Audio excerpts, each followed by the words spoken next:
All right. Our next question comes from Bird Lawyer about syndicates and co-ops. Bird Lawyer, you there? Yeah, let me pull it up real quick. Why do you think My man. why do you think syndicates are a better model than worker-owned co-ops in business?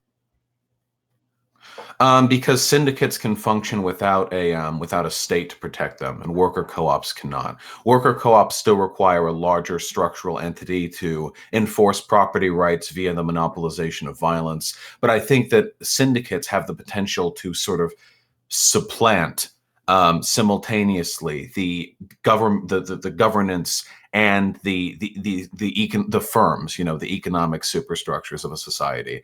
And in doing so, it's like a singular liquid democratic entity that operates sort of its own volition without needing a higher authority to defer to. Now, that is very high level theory stuff that I personally don't engage very much with. I tend not to focus too much on the specifics of political theory that go beyond sort of the socialist revolution, one foot in front of the other and stuff. But that's how it is as I've been made to understand it. Yeah, I have a follow-up question to that. If that were true, would they have to be regionally based, quite local, or could you have like federal scale syndicates? I think they'd have to be pretty local, or you would probably have local syndicates that would pertain to given like job fields, and that from those syndicates you would like elect representatives who would then represent their interests in a sort of broader like national or mega national fashion. But I think it would have to remain fairly local, or the scale of governance would be incomprehensible to the average citizen, which is obviously not ideal. All right. Our next question comes from Jordan Phillips. Jordan asks, "How do you solve the knowledge problem of being able to meet the demands of everyone in your communes?" Sorry. I'll start over again. Discord just kind of tweaked out for me. So, how do you solve the knowledge problem of being able to meet the demands of everyone in your communes based on the problem of scarcity? So, essentially, how do you make sure everyone in a commune gets everything they need? Like, how do you know what people need? I think the question is basically about resource allocation in a commune. Yeah, I mean, I think that there are certain things that everyone needs no matter what. There are things like healthcare. There are things like food. There are things like drugs, where I think people have very stable, very consistent needs that can be met with very little sort of overthought. Or you can provide people sort of conditional, like a market, for example. Hey, you get, this many market, you get this many market, apples or whatever. And you can go there and people can make their own choices there. When it comes to more luxury decisions, though, specificities, hey, not everyone wants, basic furniture. What if you want something nicer? I do believe that there's room for market economics, even in a post-capitalist, even a post-state world. Syndicates or anarcho-syndicalism, mutualism more broadly, is unique in that it tries to synthesize the efficiency of market allocation with sort of the ethics of a post-scarcity world, ideally. Hopefully we would have solved, because right now we have enough material wealth in the world to more or less meet the needs of everyone. If we could distribute it perfectly and knew what everyone wanted, if we were just talking what we have, we could meet everyone's needs. So it's reasonable to assume that sometime in the near future, assuming, the climate catastrophe doesn't fuck us over too much, we're probably going to reach something that is approximating at least the potential for a post-scarcity world, in that everyone can reasonably get what they want. At that point, it's just a matter of deciding which system should be decommodified entirely and just provisionally provided no matter what, because everyone's going to need it anyway, and which systems should be left kind of in an open air space where people can make personal decisions about how they want to customize their commodity purchases. But again, it's the high level theory stuff that I probably don't understand as well as some of the people in my chat. So if I talk anymore, I'll embarrass myself,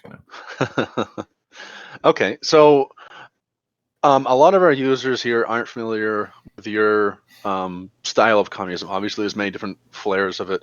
How would you describe your style of communism? Do you think that everything should be communally owned and operated, or do you think that there should be anything be private at all?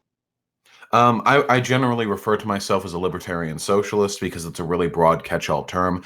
I am very open to hearing alternatives when it comes to theory past the implementation of socialism.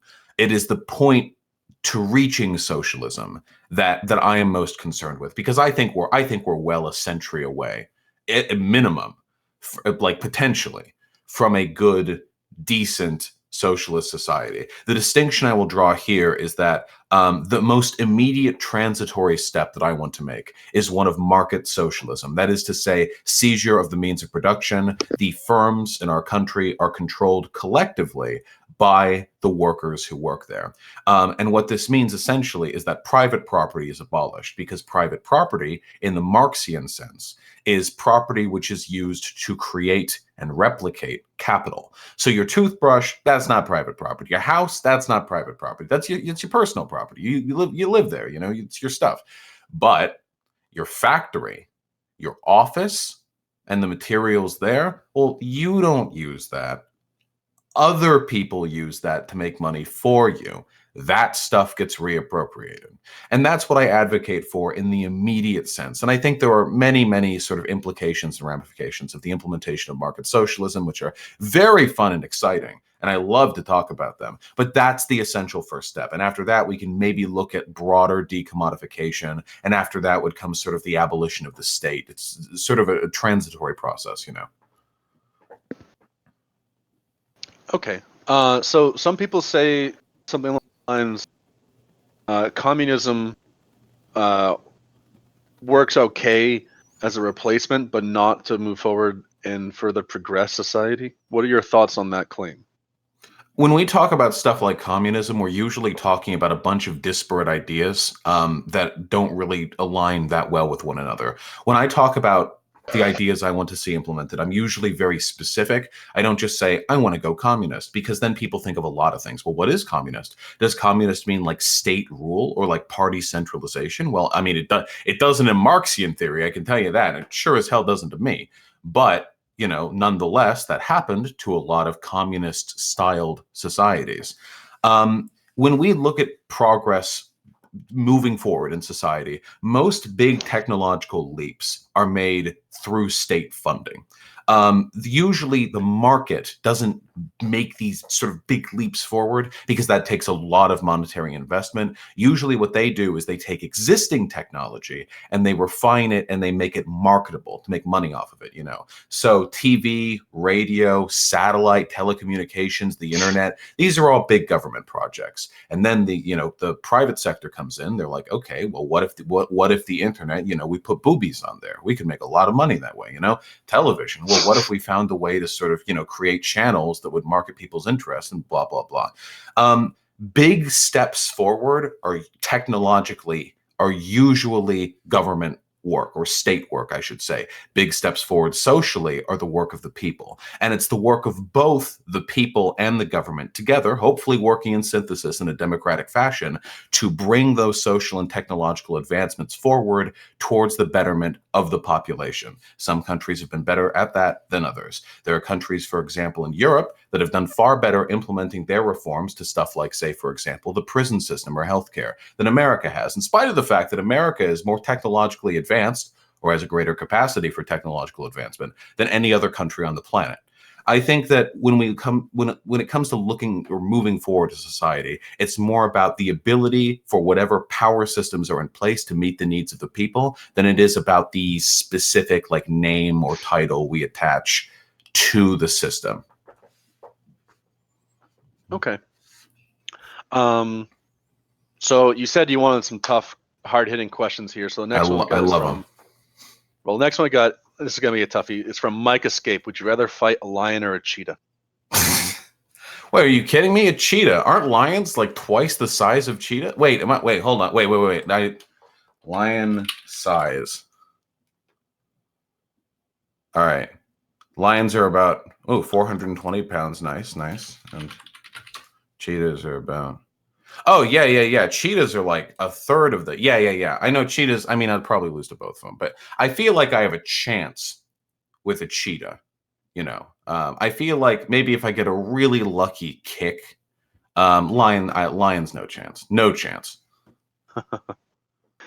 All right. So our next hard-hitting question. I'm going to try to find the hardest ones we got here. It comes from user Vaush. How are you so cute? I moisturize. That's the secret. You don't want that crusty ass pockmarked dude skin. All right. So this is actually a kind of hard-hitting one. I assume this is in reference to something else which I don't know about. Mm-hmm. Obviously, this may be suggesting something which isn't true. But Imam Train asks, do you still think that people who buy child pornography should not be held responsible because computers have silicone in them? Oh, this one comes up a lot. Yeah, so I'm happy to clarify because this seems like a simple misunderstanding. So in the context of the original conversation, the point that I was making is that why is it immoral to purchase child pornography? Well, the money goes to pornographers, and those people rape children. That's pretty bad, giving them, money for that.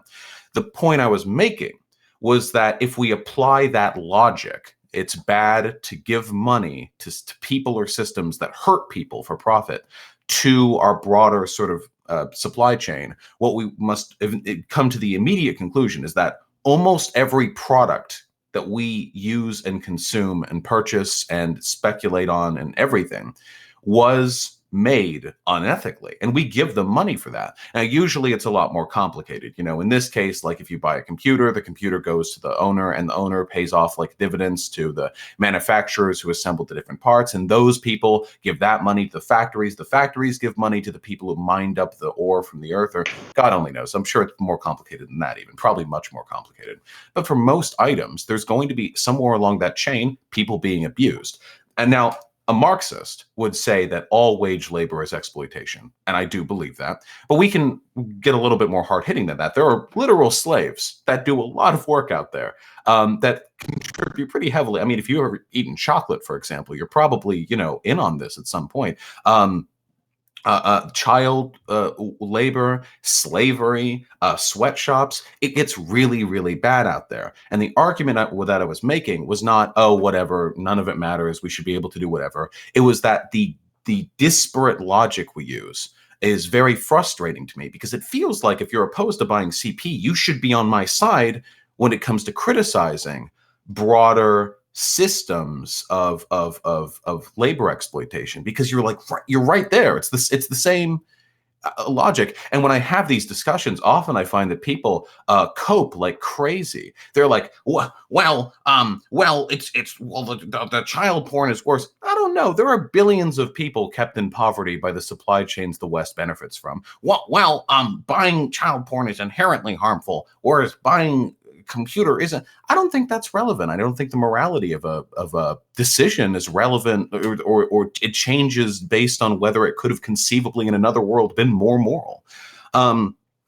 So that's essentially it. It's a frustration with the hypocrisy. Now, I will say this sort of as an addendum with regards to the CP stuff specifically. I do think that a lot of people who talk about like the punishments for child pornography are more interested in like pig-headed like machismo American punitive justice than they are in actually, keeping kids from getting raped, because every psychiatric article that I have ever read on the subject says that we should probably lean way back on the prison punishments for the possession of child pornography and on people who think they might have pedophilic tendencies, because hitting them with that threat makes it less likely that they'll seek out help and counseling and therapy, which are much more likely to keep them from offending.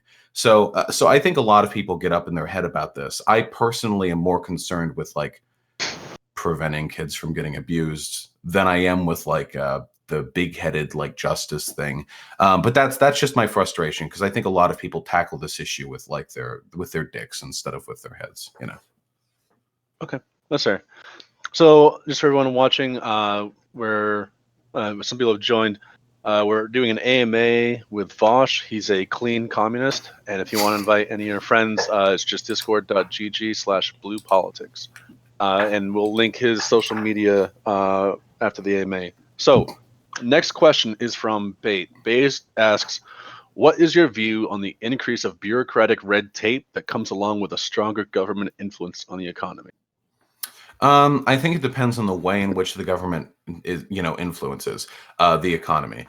For example, if we're talking about incredibly circuitous, sort of stock market regulations, this can get very red tapey. And the more complicated the red tape is, the more likely it is that corporations are going to find a loophole, which is what happened with Wall Street, and which is what consistently happens with many of our larger and more regulated industries. The regulations don't seem to function, which is why I don't really advocate for greater regulation. I advocate for tackling the problem at its core, because I would argue that most of the issues we have with the behavior of corporations comes from a dissonance in their behavior and the needs of the people. So if we took these corporations and we made them publicly owned, excuse me, I should have more water.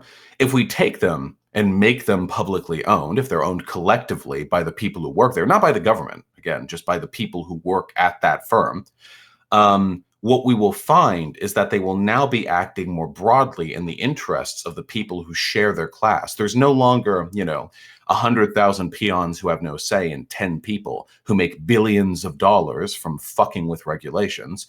Now it's 100,000 and 10 people who are not exorbitantly wealthy, who are all, I imagine, middle class or thereabouts, who are interested broadly in maneuvering their firm to serve the interests of their class. People tend to act in their class interests. If we make those changes, regulations will be less necessary, not entirely unnecessary, but less necessary, because corporations are no longer bending over backwards doing insane fucking yoga tricks to circumnavigate the very basic legislation that's been put in place to keep them from fucking the people over.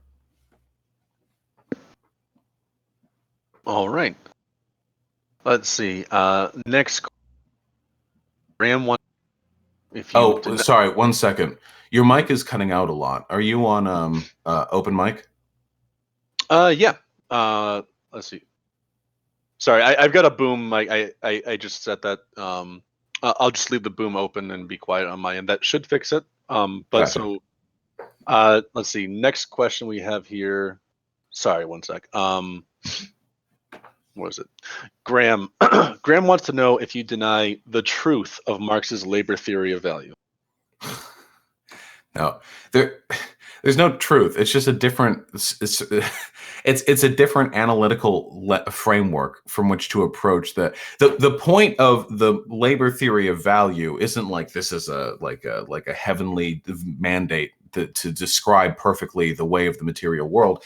It's instead just a lens of analysis that helps us examine the impact of and the importance of labor in a way that the supply-demand curve can't really do. Supply-demand curve, you could spend thousands of hours crafting some beautiful, Fabergé egg.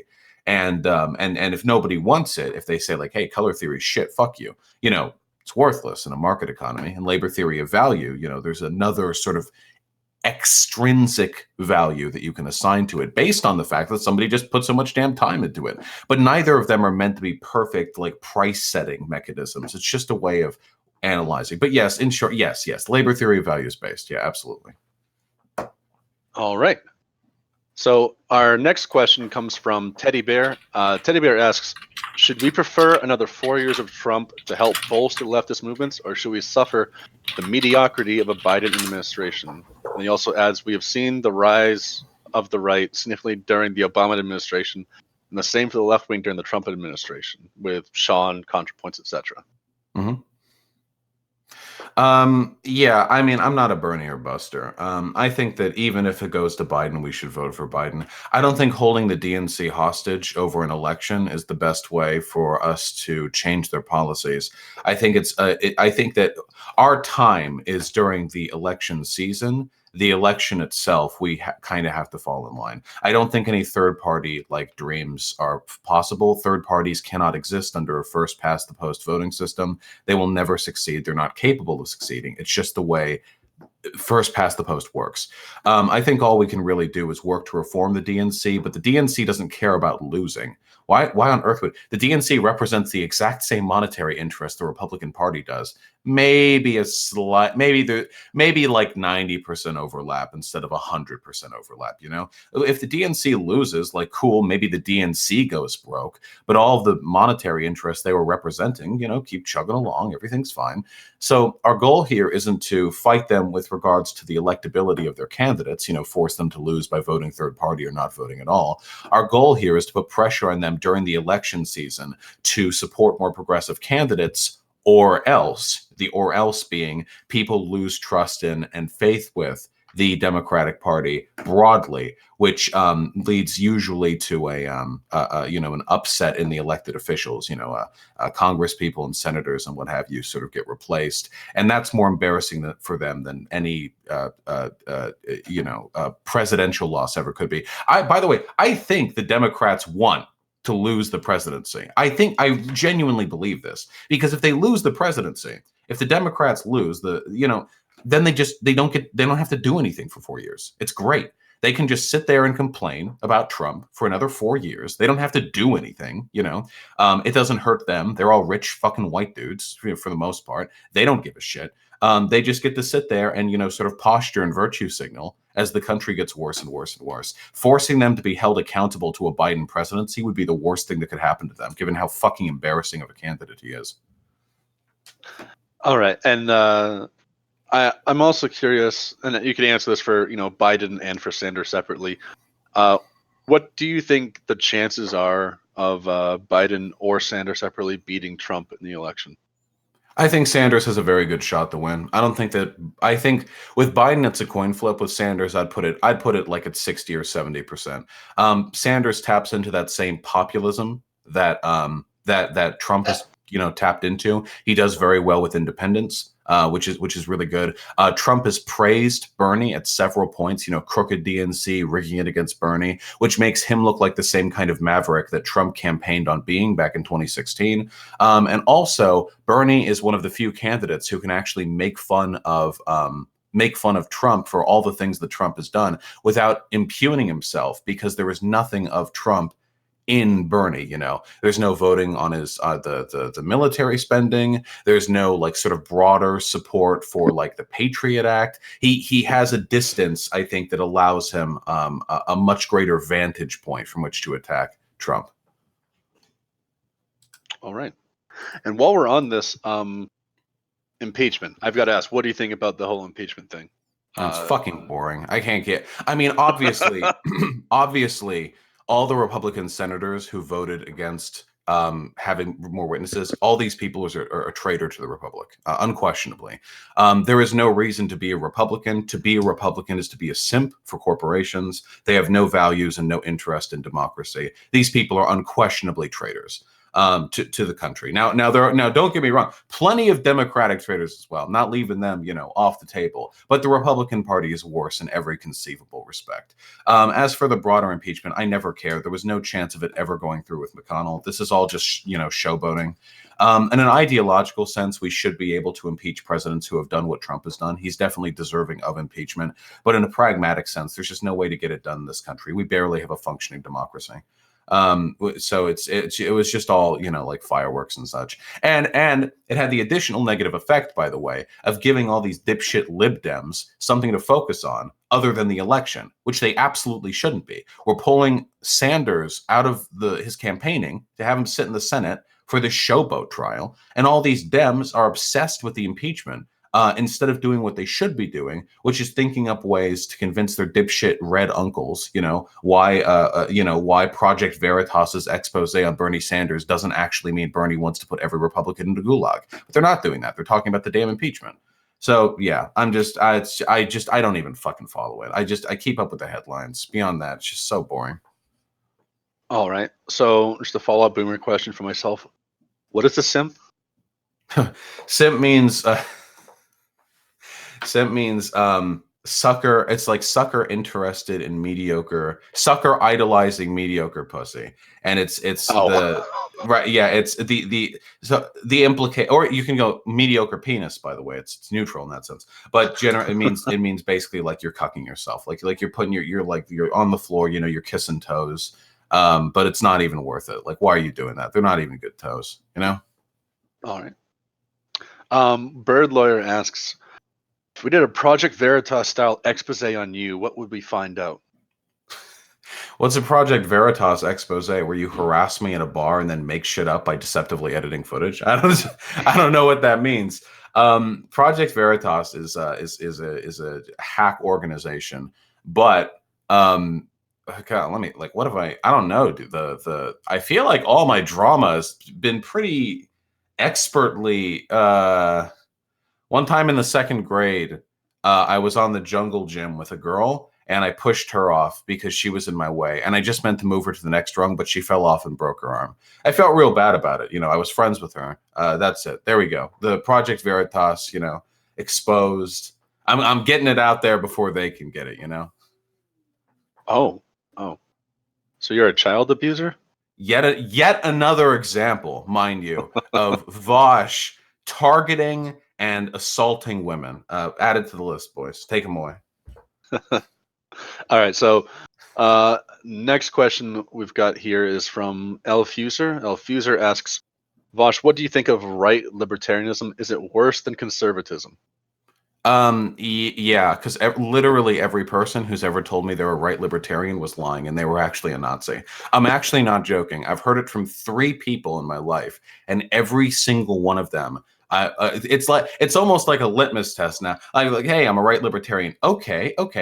How many Jews do you think died in the Holocaust? And they're like, well, you know, now I'm not saying that's all right libertarians or anything. It's just like, why the fuck? Like, what the fuck is the point of being a right libertarian exactly? It's ideologically consistent. I'll give it that, because there's no actual such thing as being fiscally conservative, socially liberal. It's a lie, you know. You can't like it's a meme. But like, what are you getting with right? So small government, okay, but every right libertarian I've ever talked to wants the wall and wants a big military and wants police force, you know, armed with military off-run gear, rolling tanks through Detroit, firing rubber caps at like black teens. So they're not really small government, and they're right-leaning socially, so they hate like gay and trans people. So like, what are we? It's just fascism. Like, I don't know what we're getting. The only way in which they're libertarian is that they want to cut social programs, but fascists would do that too, at least, you know, for certain people. So I don't know. Maybe I haven't had the right maybe I haven't had the right libertarian explain it to me before. But so far, yeah, it's just been a cavalcade of failure from that side of the aisle. Okay, and there's got to ask a clarifying question. You said there were 3 people you ever heard self-identify as right libertarian. Mm-hmm. Only 3? Yeah, I mean, well, one of them was Flamenco from the Kill stream, but he's given up on that now, I think. Yeah. Yeah, no, that was in my first conversation. He was like, yeah, I'm a right libertarian. It's like, okay. I didn't know who he was at the time. So that was before I knew he worked with the Kill stream. So that was cool. The other 2, one of them was just some dude who came on. The other was like, I think I argued with him on Reddit or something like that. You're right. I've got to expand my horizons. Yeah, you know, always keep an open mind. Maybe the correct right libertarian is lying over the horizon for me, waiting for me to, you know, traverse that path. I'm open. I'm ready. Okay. Well, I hope you find him. So the next question we've got here is from. So I don't. Oh, actually, I'm sorry. We're gonna skip this one. So it's not a good one. Juve asks, is it fitting for us to look back at the gurus of the past now that populism has failed? Populism is populism is currently surging. Wait, what does that mean? Wait, can you repeat the gurus of the past? Yeah, is it fitting for us to look to the gurus of the past now that populism has failed? Wait, is this like a traditionalist meme? Like, now that the people wanted the gays, but the gays are bad, now we have to return to Guru Lahima, who realized that air is void. I have no idea. We're currently surging with populism. Populism is rising up all across the West. Liberalism is dying right now.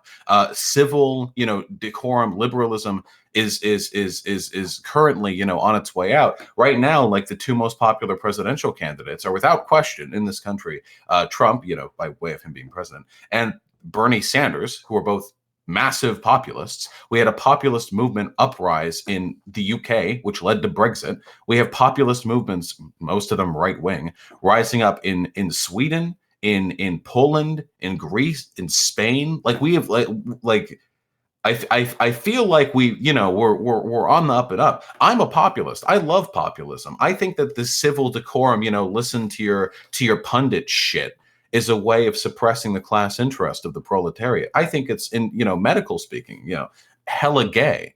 So I'm very opposed to it.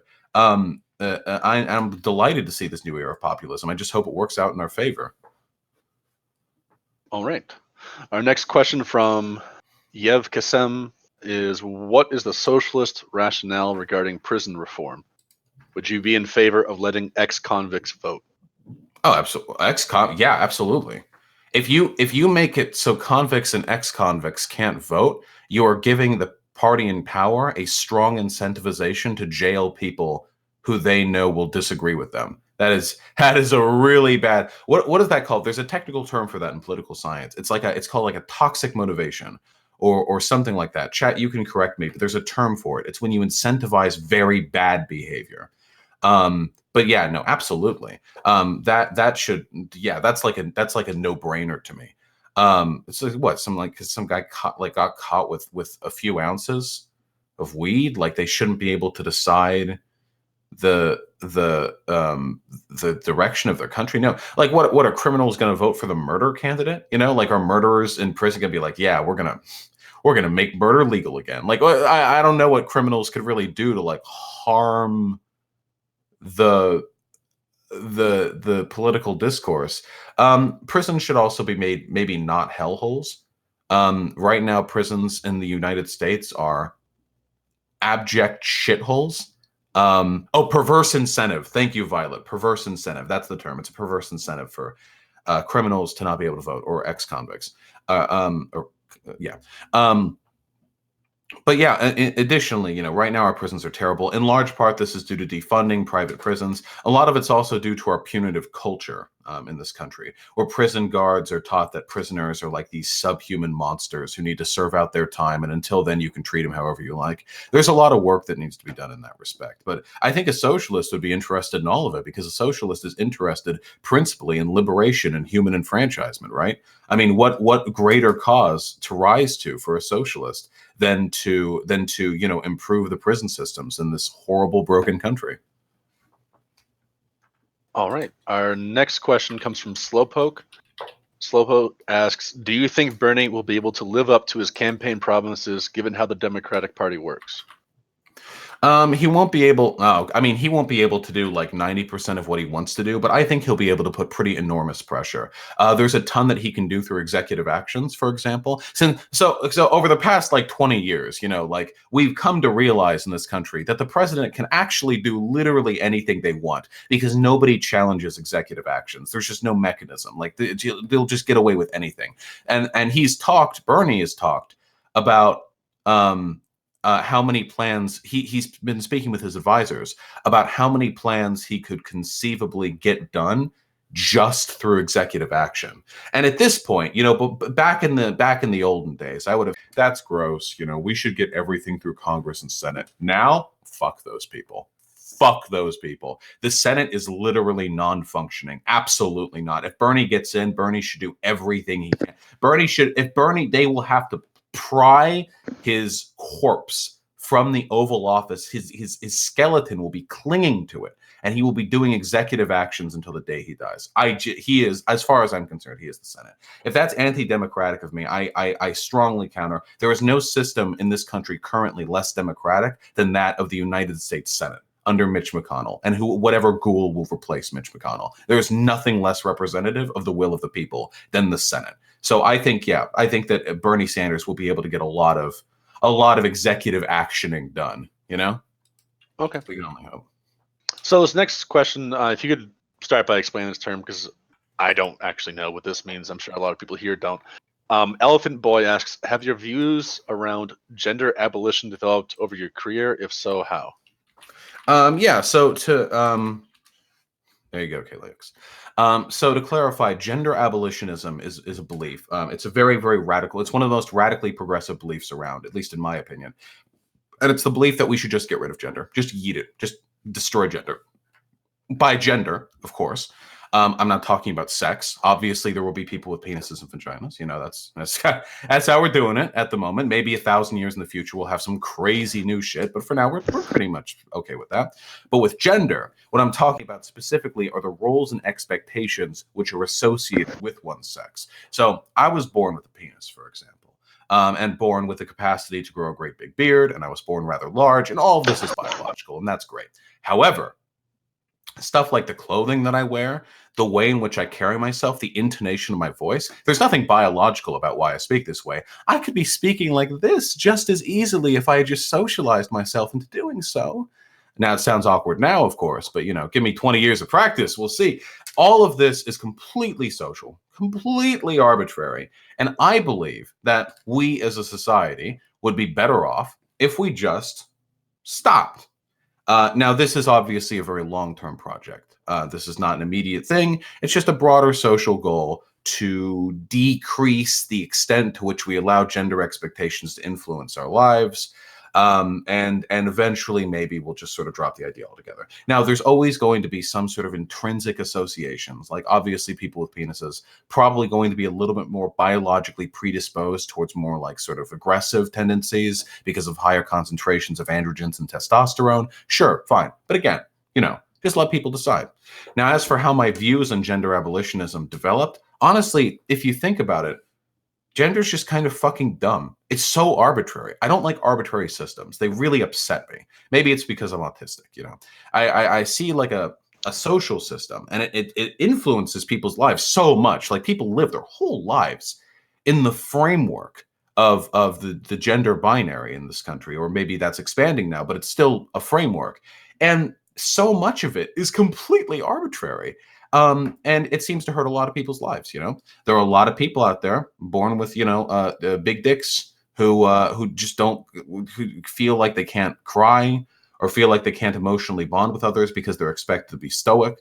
A lot of people out there born with, you know, big titties who are upset because nobody takes them seriously by way of their size or their gender or their sex.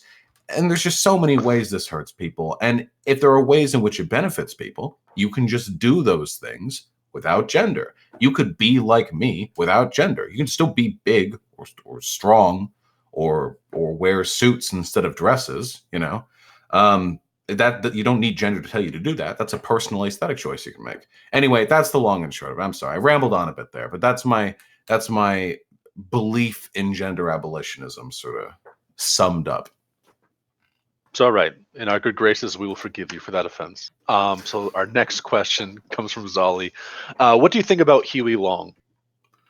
Huey, oh God, oh my God, it's been so long. I haven't heard that name since college. I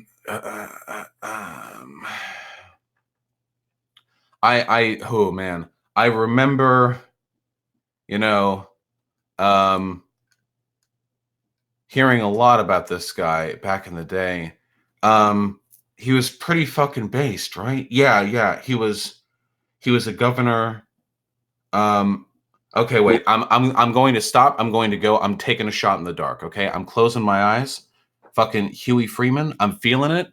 Every man a king. I think he's sick. From everything I remember from my schooling, it's been a few years. I remember this man very, very fondly. We have a lot of, you know, kings off in our past that a lot of people forget about. There were a lot of incredibly productive populist left-leaning people back in the turn of the century, the turn of the 20th century. And I feel like a lot of people could do to learn about that, because their prominence and their popularity are like the backbone of everything in this country that currently works and functions. Okay. So let's see. Our next question. This is very broad. Elfuser asks, "Can you define conservatives?"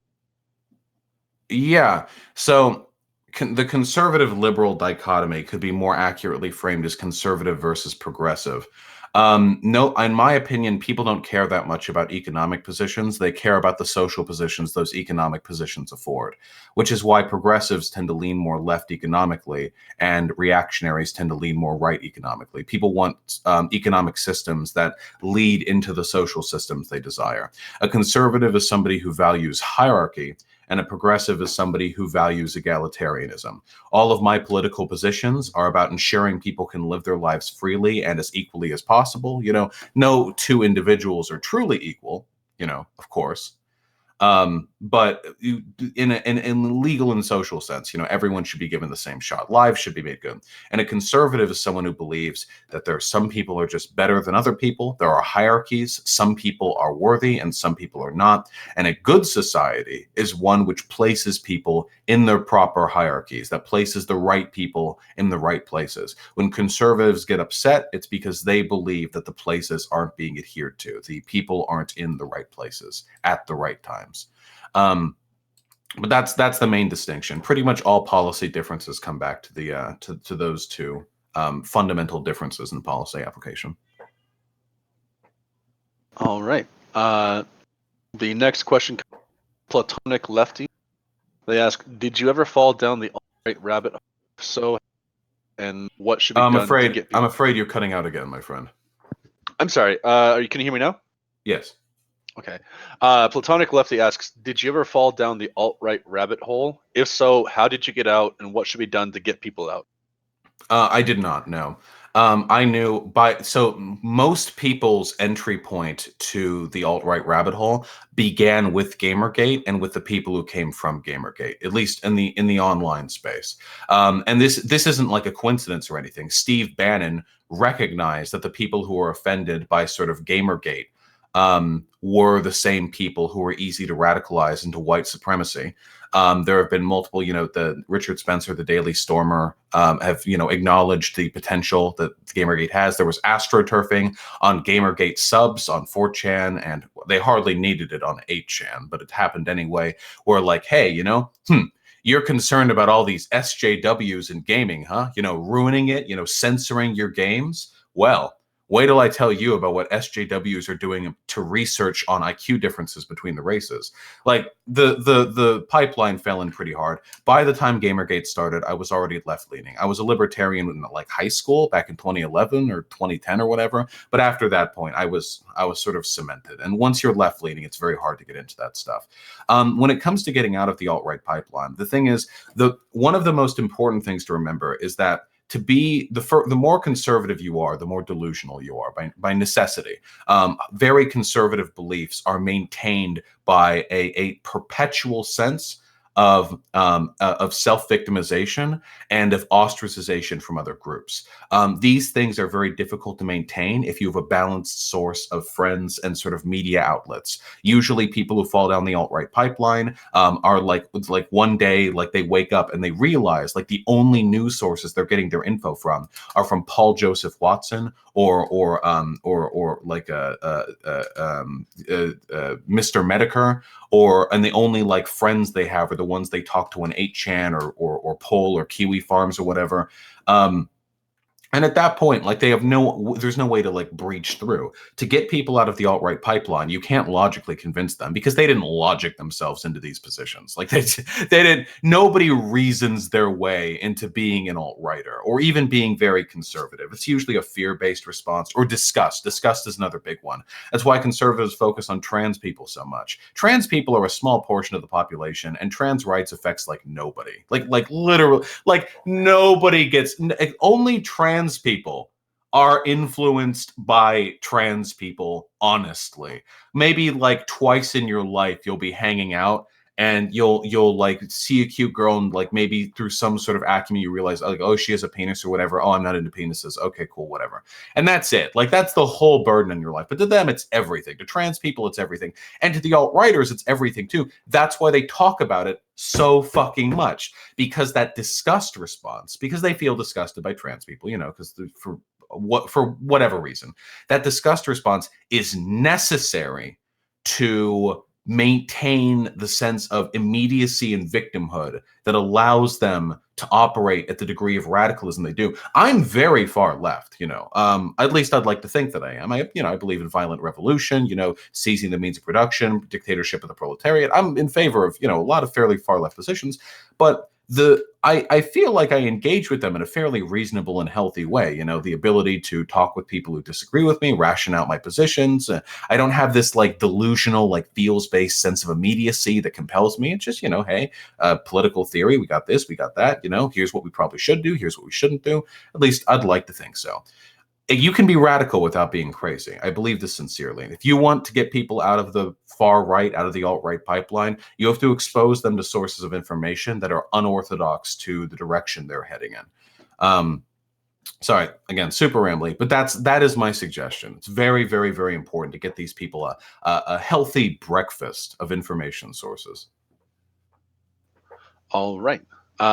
So next question. Yesterday we had an AMA with Lawrence Krauss, and I was really interested by his answer to one of the questions. He was saying that he doesn't think, obviously he does think climate change is a real problem, but he doesn't think it's a kind of problem that will lead to any kind of global extinction event.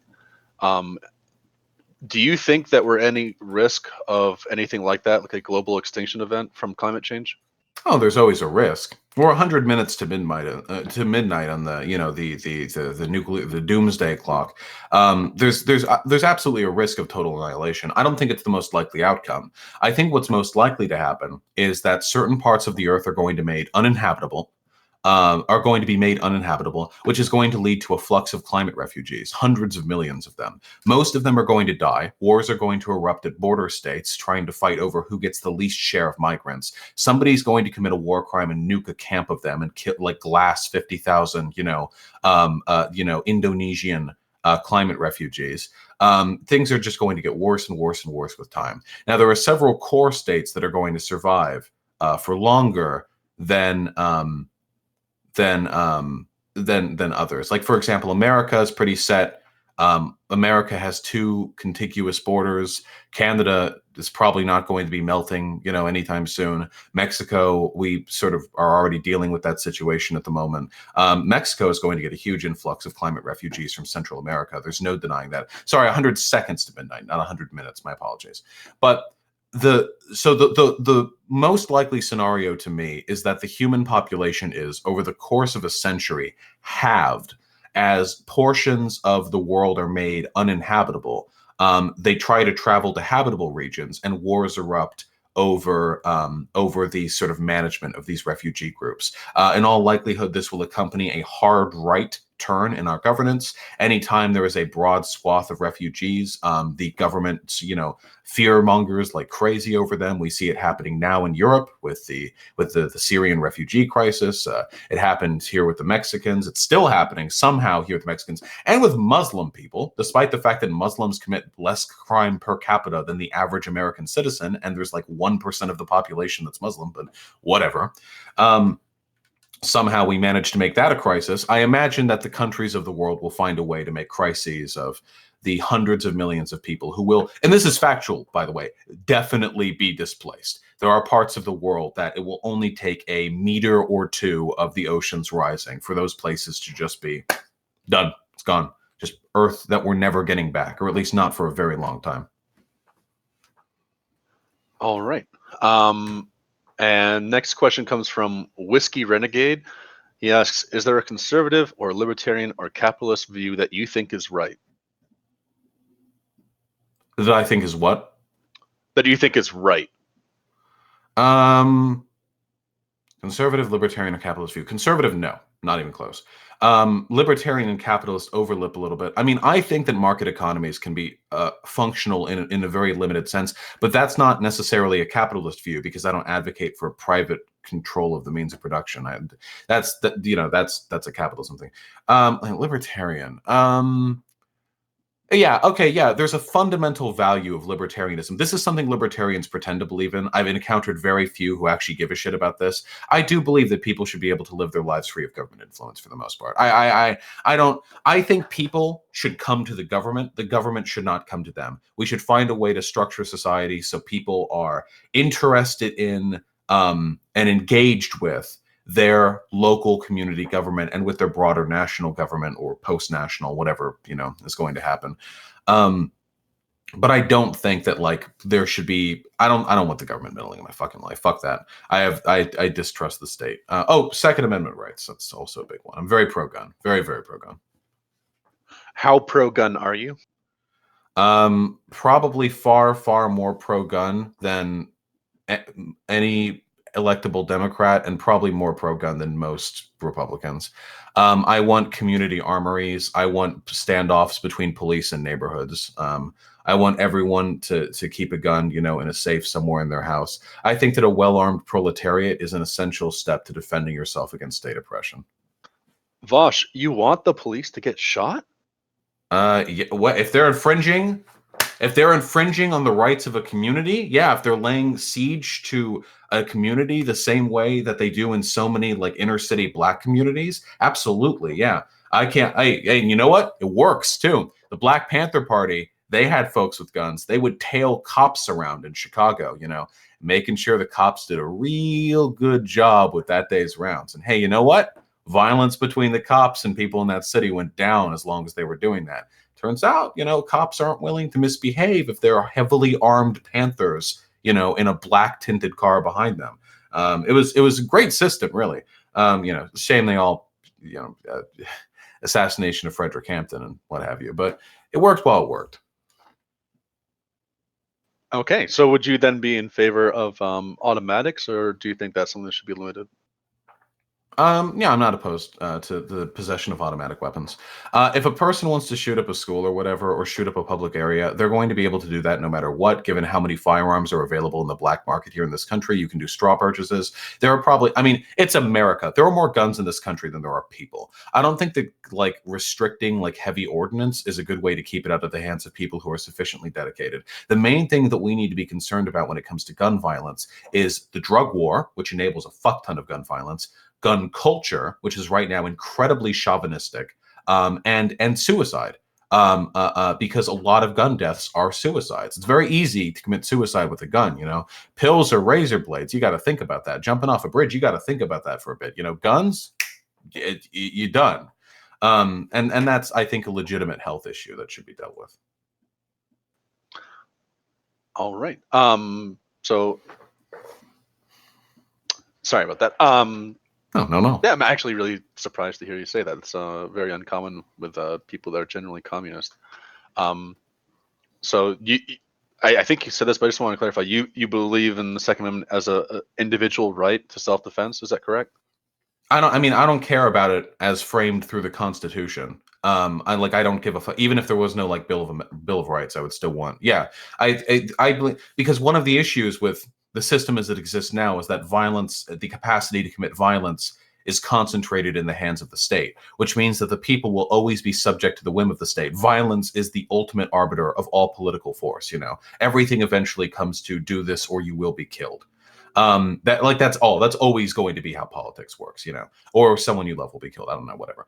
But if you have, widespread gun ownership amongst the population, we have a greater degree of the civilian militias, more of an ability to resist like state or police oppression, more of an ability to defend ourselves against any sort of, paramilitary or state police exercises, and most importantly, a greater capacity to enact a proletarian revolution should the time ever come out. I think these things are very, very important. Even if they slightly lead to an increase in gun deaths or whatever, I think these are worthwhile trade-offs. All right. Change of pace here. England has just left the EU. If I had a soundboard, I'd play Rule Britannia. But what are your thoughts on Brexit? There are plenty of good reasons for Brexit conceptually. Most of the people who are pro-Brexit are either idiots or white nationalists who don't realize they're white nationalists. Most of it was fear mongering or immigration based stuff. Now there are good reasons, and I know a lot of pro-Brexiteers are going to be pretending that they supported Brexit for the good reasons. Now that Brexit has actually happened, they're going to be like, "Oh yes, well, I was very concerned with the provisions for voting in new legislation in the EU cabinet. I thought that it didn't give us a sufficient." I know they're going to be doing that, but nah, fuck that. The majority of the people who voted for Brexit were largely uneducated rural voters who were scared about brown people coming into their country. And people have tried to convince me this is not the case. No, fuck you. I've looked at the numbers. This is absolutely the fucking case. You're not telling me some fishing hamlet in northern, in northern England is 90% full of residents who are deeply concerned with the voting structure of the EU. Get that shit out of my face. So yeah, I don't know if Brexit itself was a good idea. I just know that it was not exactly supported by the greatest minds. All right. If I'm not wrong here, Jeremy Corbyn was in favor. Would you have been significantly more comfortable with it if it was under a Corbyn government? I think I'm anti-Brexit, but that's mostly because I have more faith than most leftists in the ability. I believe most left. Oh god, we're getting like hard line. So a lot of leftists believe that there's no value in influencing other countries through transnational trade agreements, like the TPP here for America, for example, because you're letting corporations kind of leverage our public policy with regards to foreign affairs. I am more neutral on them. I think I'm still anti-Brexit, but there's no denying Corbyn's beliefs concerning Brexit were more, I guess, salient and reasonable than the broader populations. I think Corbyn was in favor of a second referendum, if I recall correctly, which was like kind of a pussy move. I mean, this was like a Brexit election. You either do it or you don't. So yeah, I don't know. I'm probably still anti-Brexit, but I acknowledge it's a pretty complicated issue. All right, and so just for anyone listening in, if you want to invite your friends, it's discord.gg/bluepolitics, and we're talking here with Vaush, the clean communist. And so on the server, we've got a mock government. It's just something we do for fun. The parties that we have, we've got 5 of them officially right now, and 4 of them are kind of bland, like libertarian, leftist, conservative, United Socialists, which is socialists and communists. But the 5th one that I think is very unusual is the Harvesters, and they're basically transhumanists. What are your thoughts on transhumanism? I think that an increase in our interest in transhumanism, which is something that people have been talking about a lot lately, is a reflection of broader alienating forces in our society. I think that generally speaking, people who are happy and content with their lives don't really fantasize about elements of their physiology being augmented. I think that a lot of people are deeply unhappy with not just society at large, but also how their bodies are and how they look. I think that transhumanism, at least in culture, is largely a reflection of our increasing, skepticism concerning body politics, whether that be trans people, because obviously a lot of trans people want to fuck around with their bodies. Body modifications in general, whether that be tattoos or piercings, or eating disorders, like people being uncomfortable sort of with their level of musculature or fat. I'm not opposed to transhumanism at all. I don't think we should be limited to this form forever. I think that we can probably do lots of cool things in the future. My main issue is that in a capitalist society, right now, we live in not a meritocracy, but a society where, in spite of the odds, it is quite possible for a person with nothing to do great things. A very, very intelligent person, even if they're born to an underclass, even if they're, I don't know, black or trans or whatever disadvantaged, socially, they can do great things. But if we live in a society where the children of wealthy families only are capable of significantly augmenting the physical and mental capabilities of their children, then we may find ourselves in a position where the poor are literally subhuman when compared to the wealthy.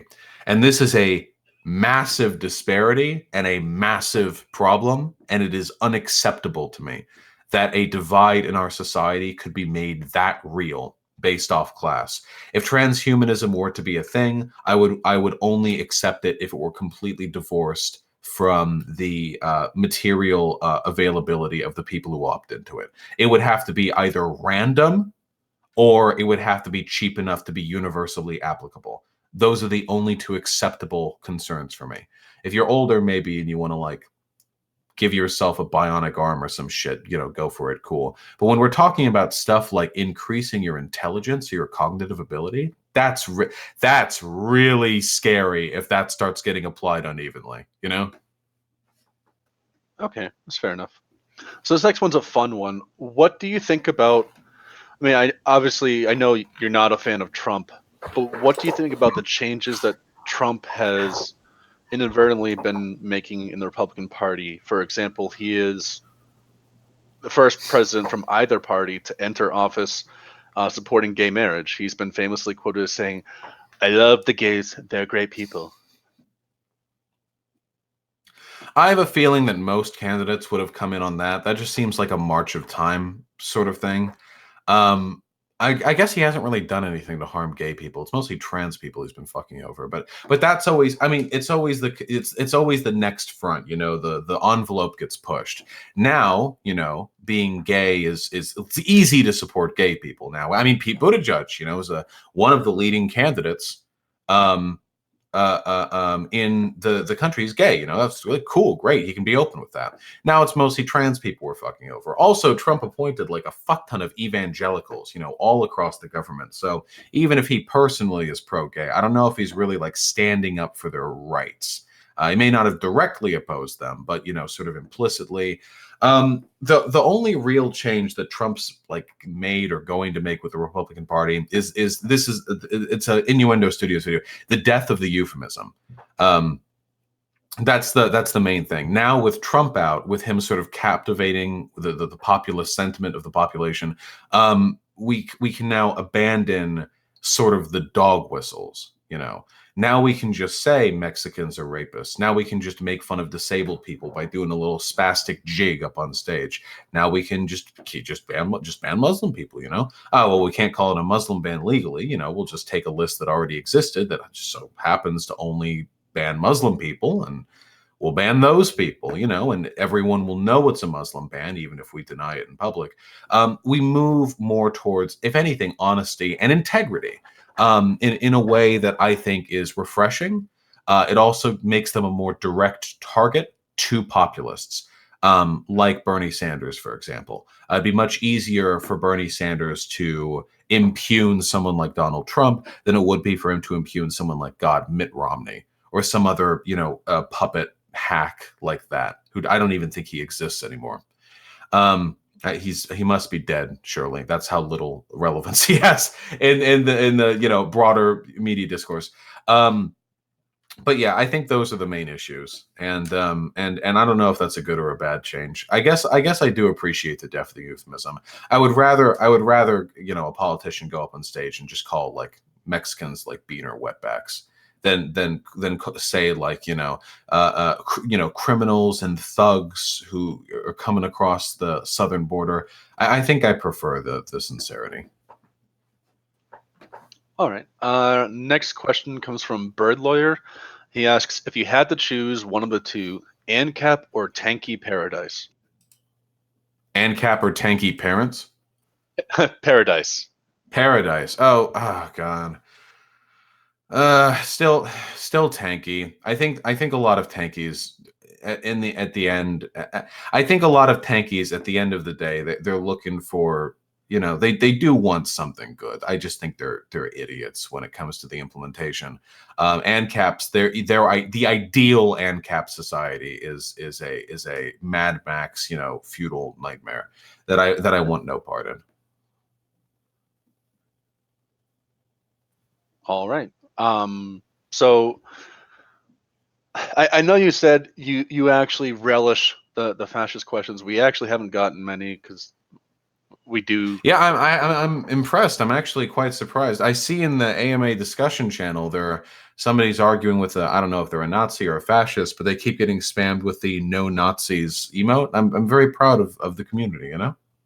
Yeah, we actually ban Nazis. So and like seriously, like it doesn't matter. But I mean, it doesn't matter where it is. We don't really like that. But I think this is a fashy question you might enjoy.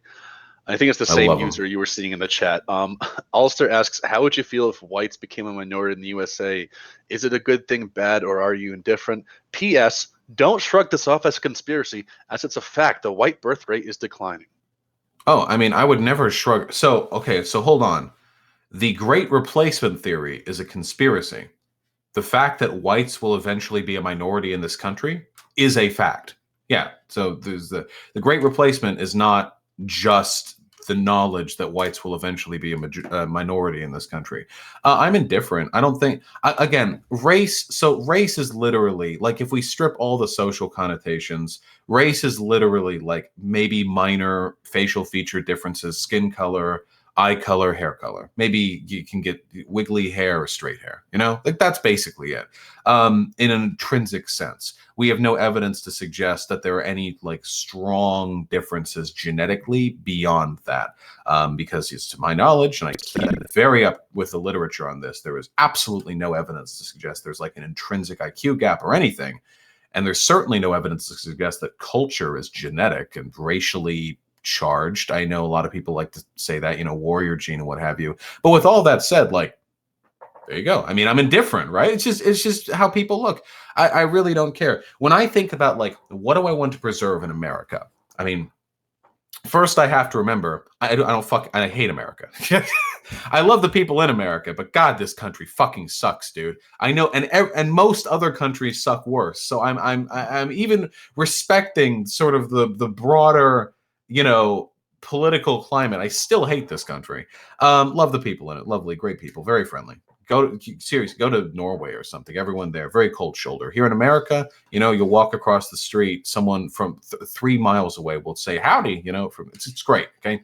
But when I think of what I want to preserve, I think of certain cultural things, you know, like what do I like? Well, I like being able to speak English. So I guess that's something I should probably defend, you know. I like progressivism. I like stuff like gay and trans rights. There are probably other cultures out there, cultures that are mostly sort of, you know, practiced by people of other races. That would disagree with that. You know, I imagine that Saudi Arabian folks, if they came over here, you know, for the most part, probably wouldn't be as pro trans as I am. But I don't want to defend that by keeping like a racially homogeneous society or anything weird like that, because that leads to a bunch of other problems. I just want to, you know, defend my ideas in the free marketplace of ideas. And that's what I'm doing every day with my channel. You know, I advocate for the things I believe in. If someone comes to me and they disagree, they have a different idea, I'll argue with them about it, whether or not they're of a different race, different culture, different nationality. It does matter if they speak a different language, though, because I can only speak English. That's what I care about. But whether I like it or not, culture is ever changing. There's nothing that can be done about that. Even if a country is completely, you know, 100% the same race or ethnicity, culture changes, and we are, for the most part, powerless to stop that change. We can only make minor incremental, you know, sort of nudges in one direction or another. And I think to be part of that process is it's one of the greatest parts of being, you know, in a human society, to find friends who agree with you, to push for the things you believe in, to advocate politically and socially for the values you hold dear. I think that's a grand thing. All right. And Medizy asks, how do we fight back against the neo-Puritans, the Swerfs and the Turfs? They seem to be getting traction in certain places, notably Britain. You notably, and then you cut out. Oh, sorry. Notably Britain. Yeah, okay. So Britain is a shithole. That's my, I'm putting one foot in front of the other. That's the first thing I'm saying.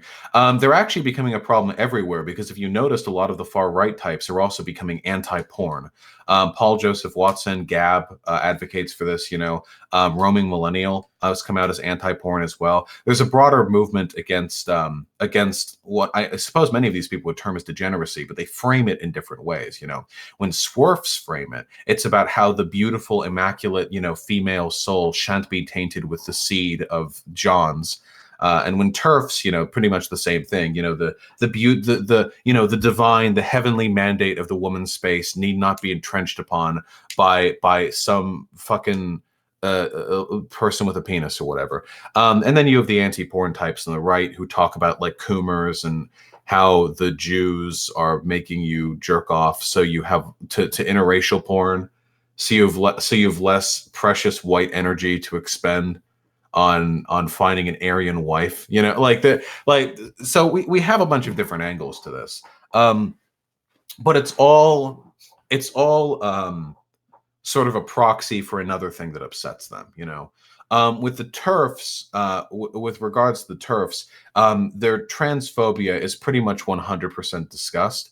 I've never met a turf who wasn't disgusted by trans people. It's not some broader ideological opposition to penises being in women's spaces. It's just this like seething disgust. I think a lot of turfs are man haters, or they're very, very afraid of men, and they view that framing through a biologically essentialist viewpoint, a lot of I'm going to get a little bit crass here. This is also the case for Swerfs, but a lot of these people that I have seen and interacted with are either terrified of or very, very much dislike men, or they were sexually abused or raped or what have you. A lot of them have been, and they sort of transfer and a lot of this second wave feminist energy when it comes to the dichotomizing between men and women is very, very biologically essentialist. Like, hey, girl, men are dangerous. You ever hear this shit in movies? Men are dangerous. They've only got one thing on their mind. They just want to, like that kind of shit. It's very, it's very biologically essentialist. If you believe that men are just like naturally like predatory towards women, then you're probably going to frame that through like, oh, well, they have a penis, they have higher androgen levels, they have higher testosterone levels. And while many of those things do get addressed sort of through transition, not all of them do. So they think like, whatever, it's still the same issue. But a lot of it is fear and disgust. And it's just a deeply irrational, emotional place. And I would say that I wish them all the luck in the world of getting over it, but I really don't, because I fucking hate turfs. Swerfs are a little bit better. They're a little more tolerable there. But sucks nonetheless. As for the anti-porn types on the right, it's I think a lot of it is just sexually frustrated young men who are trying to find anything in their life to blame for them not having a girlfriend, and they're settling on porn. That's the closest thing that I can get to. It's usually it's sexual pathology like the whole way down, All right. Now, in Vaush communism, where Vaush is the supreme comrade, what will the policy be regarding pineapples on pizza? Is that going to be tolerated? While I have no opinion whatsoever on the power of the state to make decisions concerning the placing of pineapples on pizza, I can say heartily that I will advocate against it in the social space with every ounce of power in my being, and advocate for strict sort of social ostracization for people who engage in that degenerate practice. All right. So you just said degenerate. So I love saying degenerate. It's very fun, to reclaim the terminology, because when I say degenerate, I usually mean it, either on something frivolous to, delegitimize the term, or I say it like Nazis are degenerate because they're racist or what have you. It's, it's fun to bounce around with the terms. All right, so we had a question. I'm not looking at it now, but I remember roughly what it was, and this was an interesting one. Why are sex workers considered part of the proletariat? I think I saw this question a while ago. I mean, because they work. Like, that's it. That's the answer. Sex workers do not... Well, okay, if you want to get really reductive, they own the means of production because the means of production is their pussies. Like, yeah, but no, the sex workers work. I mean, that's it. It's work. I saw the entirety of the question. They asked, like, when Marx famously described them as lumpen proletariat. I want to clarify, lumpen proletariat just means like members of the proletariat who are not like in tune with their class consciousness. This currently describes almost everyone in the United States of America. This is by no means intrinsic to sex workers, like not even close.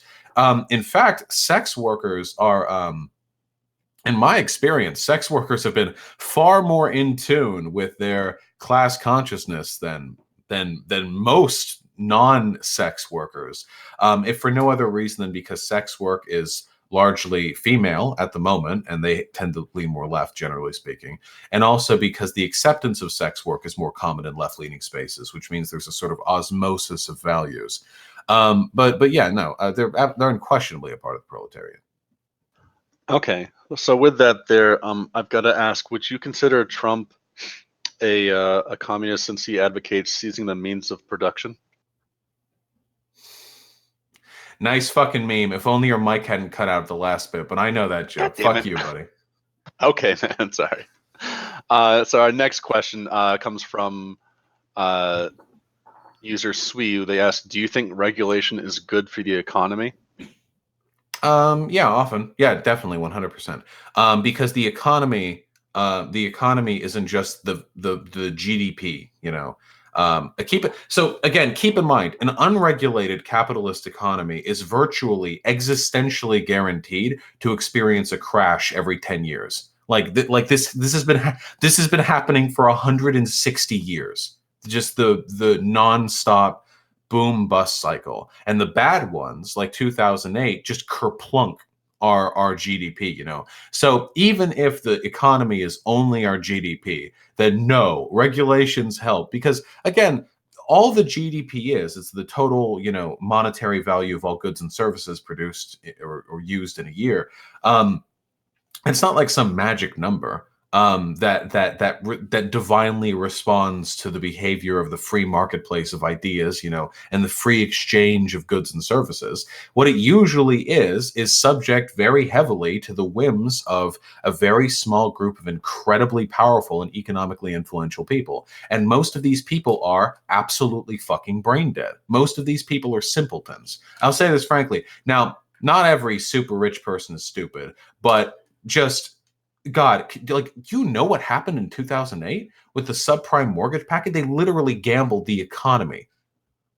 They gambled the economy to make capital B billionaires a little bit richer, and they were gambling. What was it, for fun? I don't even know. But they did it because there were no well, there were, but they were weakened. You know, they were weakened. The regulations against it. When you put people in positions of incredible power with no oversight, they very often act like spoiled children, who will just play around with whatever tools of power they have at hand to satisfy their own amusement. This seems to be just a law of humans. You know, people need oversight. Everyone needs oversight. Checks and balances are very important. Regulation provides that. Now, some regulation's bad, of course, but regulation to prevent stuff like that, oh yeah, that's very, very important. That'd be like it's like getting a bunch of like toddlers together to build a house, and you give them all the nails and the wood and the electrical wiring and stuff, and you're like, well, you know, only the toddlers can work on this, so I think it'd be best if we just left them to their own devices. Setting rules would only restrict them. If we want the house built as quickly as possible, it's like, no, we need to form some rules here. Yeah. So that's my folksy, you know, affable answer there. All right. Cramped asks, what do you think would be the most efficient way to get the average American workers unionized? Ooh.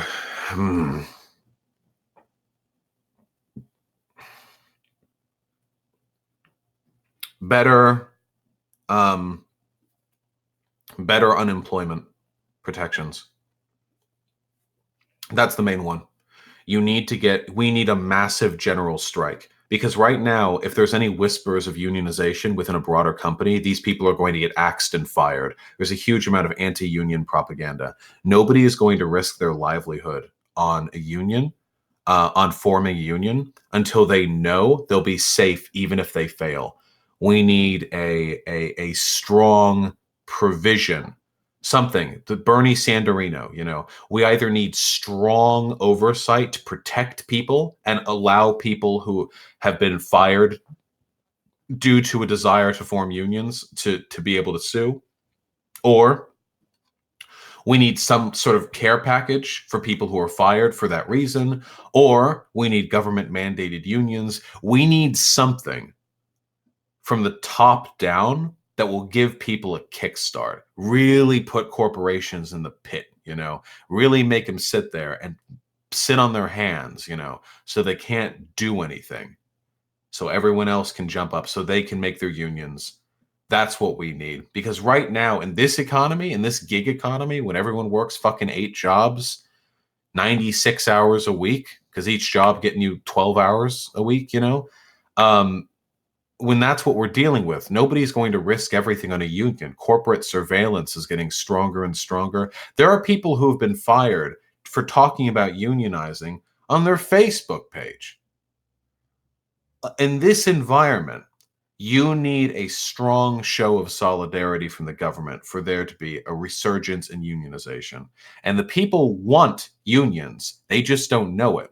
The people who support Bernie Sanders are supporting somebody who is going to enact the kind of policies that are amicable towards the formation of unions. But they've eaten up so much anti-union propaganda, they don't realize that's what they want. Thankfully, when he's in office, if he gets in office, maybe, possibly, hopefully there will be an opportunity for a sort of collective resurgence of popularity.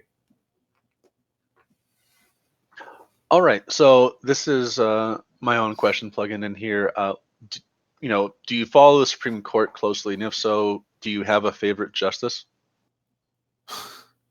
Oh God. Probably Scalia, because he did the power move and he died. That was a really cool move on his part. God, I don't know. Probably RBG for so far failing to not die, like for managing to not die through the Trump presidency. That's probably the main one. I'll be honest. I mean, there hasn't been like a really good Supreme Court justice, at least in my mind, in a while. The Supreme Court, historically has been a pretty radical organization relative to the other branches, the activist court and what have you. But I feel like nowadays, we've come nowhere. Roe versus Wade was like 50 years ago or so, like 45 years ago now. And it feels like Roe versus Wade wouldn't pass today. Now, it wasn't the best it wasn't the best ruling back then. I think the reasoning the court provided, right to privacy, was very, very weak. But that kind of reinforces my point, because back then, all they needed was a weak justification to protect people's right to choose whether or not to have an abortion. So they really wanted that. They wanted to protect that right. But now, God, I don't know. It feels like the court's gone nowhere in 50 years, which makes sense because these fossils, they take forever to die. I don't know. Sorry. The court's just been super disappointing to me since the Obama years. You said it's been a long time since we had a really good one. Off the top of your head, is there any one that you can remember that you thought was really good? I remember there being a really good one in the 60s. We're going back to my high school, history book stuff. No, I couldn't tell you a name. I could probably, if I looked through real hard, I could probably find something decent, but there's a specific dude I have in mind that is just not coming to the tip of my tongue right now. All right. So next question here. What are your thoughts on Ron Paul? I think Ron Paul is kind of a huge piece of shit. Ron, open quotes, leave desegregation up to the states, closed quotes, Paul. I'm not. This is one of the, so the states' rights question is one of the sort of biggest dog whistles in the political space in this country to have ever been conceived. It's phenomenal, actually. I respect, if there's anything I respect Ron Paul for, maybe it's his consistency, which is, you know, a virtue. But the states' rights historically is a way to sort of push back progress by assuming at least the conservative states can hold off on implementing these policies a little while longer. I don't like Ron Paul. And I hate Rand Paul. It just seems like there's no way for a libertarian to get anything good done in this country unless they couch all of their political opinions in like an attempt to appeal to racists, you know? Oh yeah, Ron Paul's take on the drug war was fine, right? Yeah, I think so. He was anti-drug war, right? Yeah, okay, sorry. Chat's phoning in with suggestions. I'm seeing some of these. 2012, he can still win. So, pulling on some more current events here, do you have any thoughts on the Soleimani assassination, I guess? Yeah, it's pretty cringe. Soleimani was definitely a bad dude. I'm not going to like deny that or anything like that. Every American official involved in Yemen and Iraq and Afghanistan is infinitely worse. I don't know why. You know, we pearl clutch like crazy. We literally just got off a war that killed like 500,000. How many people died in the Iraq war? Hold on. Iraq war casualties. Casualties of the Iraq war. Come on, bring it to me. I actually covered this yesterday in a discussion. The estimates range from 100,000 to 1 million, depending on what you include as casualties of the war. Jesus Christ. Iraq isn't like a huge country, you know. This is a pretty significant portion of their population. So we pearl clutch like crazy because Soleimani killed what, a few hundred soldiers, you know, working with the now again, he was a bad guy with the protesters in Iran. Like, he did a lot of horrible shit. But the idea that we could ever like pearl clutch about the morality of any other military official when after the stuff that we've done, like, it's disgusting to me. Like, hands off, dude. So here's how a sane government would have handled this, okay? So Soleimani has been doing tons of bad stuff, but the main thing that Soleimani did that pissed us off, I guess, were attacks that he led in the Syrian region, which when we were dealing with ISIS, and it killed American soldiers, right? I think that's like the main thing that pissed us off. So cool, great, he does that. Who cares? Maybe we should pull out of the Middle East then. I'm sorry if we take a few hundred casualties from our decades-long, you know, mission to fuck the Middle East as thoroughly as possible. The solution to this is not to then instigate another much worse war. I mean, pull out when you're ahead, you know.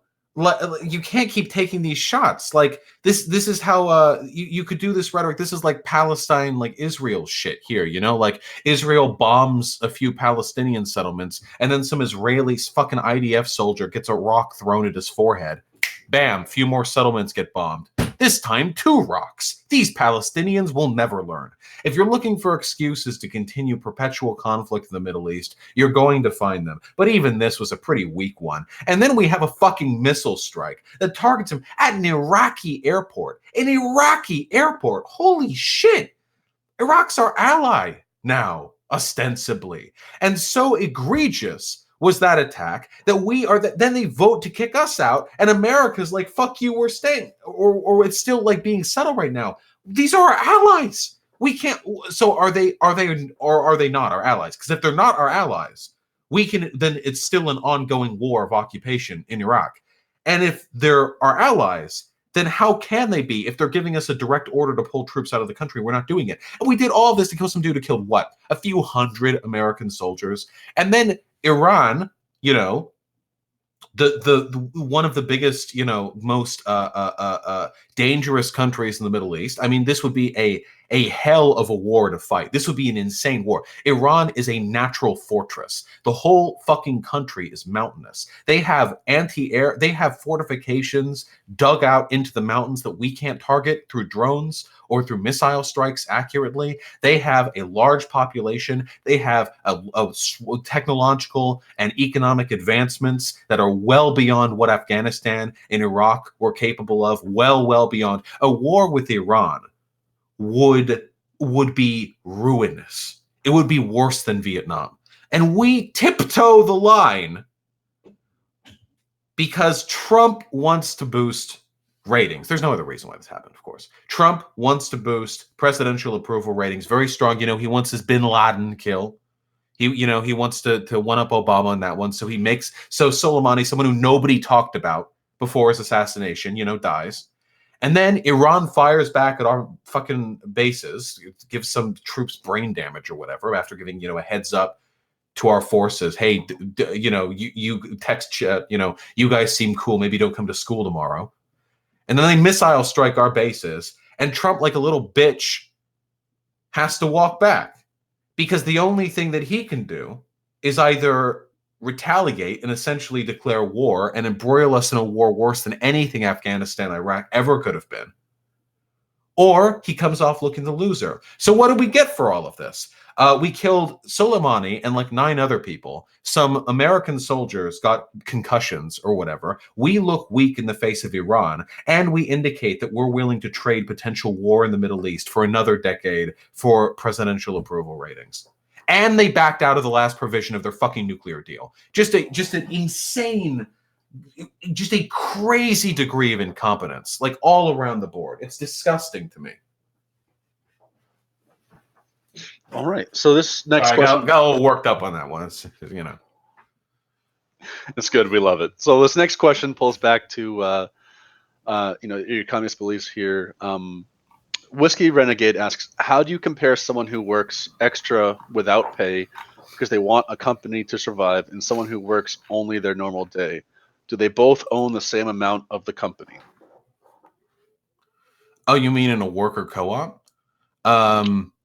That's an interesting question. So functionally, how do you handle overtime in a worker co-op?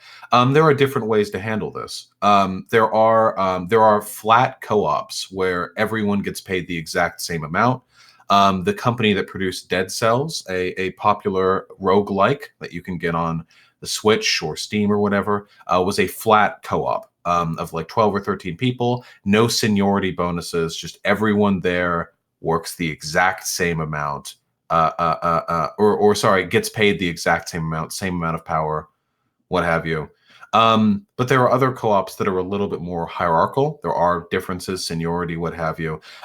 Working more hours will definitely afford you more money because you've worked more, so that only seems fair to me. When it comes to ownership, though, I would imagine that most types of worker co-ops would not privilege somebody who works longer hours but is at the same job tier as their coworkers. It would be the responsibility of the workplace to recognize that person's contributions and defer to them and appropriately respect their work. And we know this works because this happens in other environments too. This happens, right now in workplaces, in families, and school projects. Usually if a person works extra, other people will be like, hey, you're really putting the time in. What do you think we should do? It's not perfect, but I imagine most co-ops would sort of defer to the social trust. And if they have a problem with that, then maybe there would be like mechanisms for them to be like, hey, fuck you, eat shit, suck my dick, that kind of thing. And so on that, would you have issue with certain members of the co-op being paid more per hour? So for example, someone who does the refrigeration versus someone who's a cashier.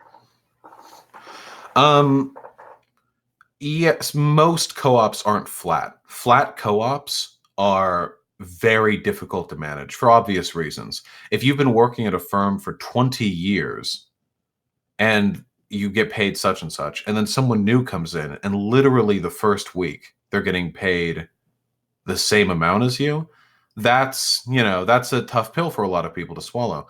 But some people really genuinely do work that way. Most co-ops, though, do have a seniority principle where if you've worked a given length of time, you get more, or if you work more demanding jobs, you get more. Most co-ops do have a some kind of tiered system. I'm not interested. I'll say this frankly. I believe that some people's work is worth more than other people's work, and I'm totally okay with them being privileged in that respect. It's just a way of finding a way of privileging it which doesn't lead to disproportionate levels of exploitation. And I imagine, for example, that if somebody is like a janitor, and they work 40 hours a week, and there's another person at that co-op who is like the systems administrator who works 60 hours a week and is always on call even when they're not there, I imagine most people would be okay with the idea of that sysadmin making more than the janitor. Though I should say, by the way, I think in a good worker co-op, everyone participates a little bit in janitorial services. One of the reasons we have such an economic disparity in this country is because we off-put so much what we consider to be degrading labor onto an underclass of laborers who we necessarily pay less. Clean up your fucking desk, sweep your fucking own workplace up a little bit more, take out the fucking garbage, clean the dishes at the workplace kitchen. If we could all collectively do that a little bit more, not only is it more efficient because we don't have to pay an entire whole new worker for it, but it creates a sort of communal sense, like, hey, everyone's working to keep this space clean, like roommates, All right. Our next question comes from Bungle. Bungle asks, what is your overall opinion on Yang? And do you think his fears about automation are grounded or hyperbolic? His fears about automation are 100% real. I don't think that a UBI solves that problem in the slightest, which is why I don't like Yang. So we have an inevitable problem here. In a capitalist system where markets are oriented to serve the needs of the wealthy and not the general population, I think we could all agree with that. Automation will inevitably lead to a constriction of jobs. The largest employer in this country is the transportation industry. That's about 3 million people, if I remember correctly. I could be wrong. About 3 million people. A lot of people. Most of these people drive trucks, drive cars. Eventually, probably within 20 or 30 years, most of these jobs are going to be automated. They'll be done cheaper and far better than any human ever could do them. Where the fuck does all that work go? Where? Well, my solution to this would be that automation exists to make the economy more efficient and to make our labor more efficient so we can focus on doing work we enjoy more. After all, if the transportation industry is suddenly able to enlist a free army of robots to do what would have previously been the work of 3 million people, I mean, that's a lot of money and time we're freeing up. Like this should be an absolute win for humanity. But it's not. In our system, what this means is unemployment and massive economic inequality. This is an issue. I don't think that a UBI fixes this issue. So what? If you get laid off from your trucker job, you get paid a quarter of that in UBI. How exactly does UBI fix the automation problem? It's not enough money to really live off of, especially if you were accustomed to like a factory job or a transportation job that paid decently. And it affects everyone. So not just the people who are hit by automation. So how are we fixing that? It seems like a completely disconnected solution. Like I don't know. It seems like the UBI, that's the solution to taxes being too high. That's a redistribution of tax wealth or something like that with the VAT tax. But that has nothing to do with automation. So I don't know why exactly those two policies got kind of linked in his head. I don't like him for that reason, though I do think he's kind of an earnest guy. But I completely agree with his belief that automation is going to be a huge problem. So related to this, one of the big issues that we've been seeing recently, as far as I guess wealth inequality, is that fewer people are owning their homes. Basically, people move more for work, but that also means that they're not buying a house.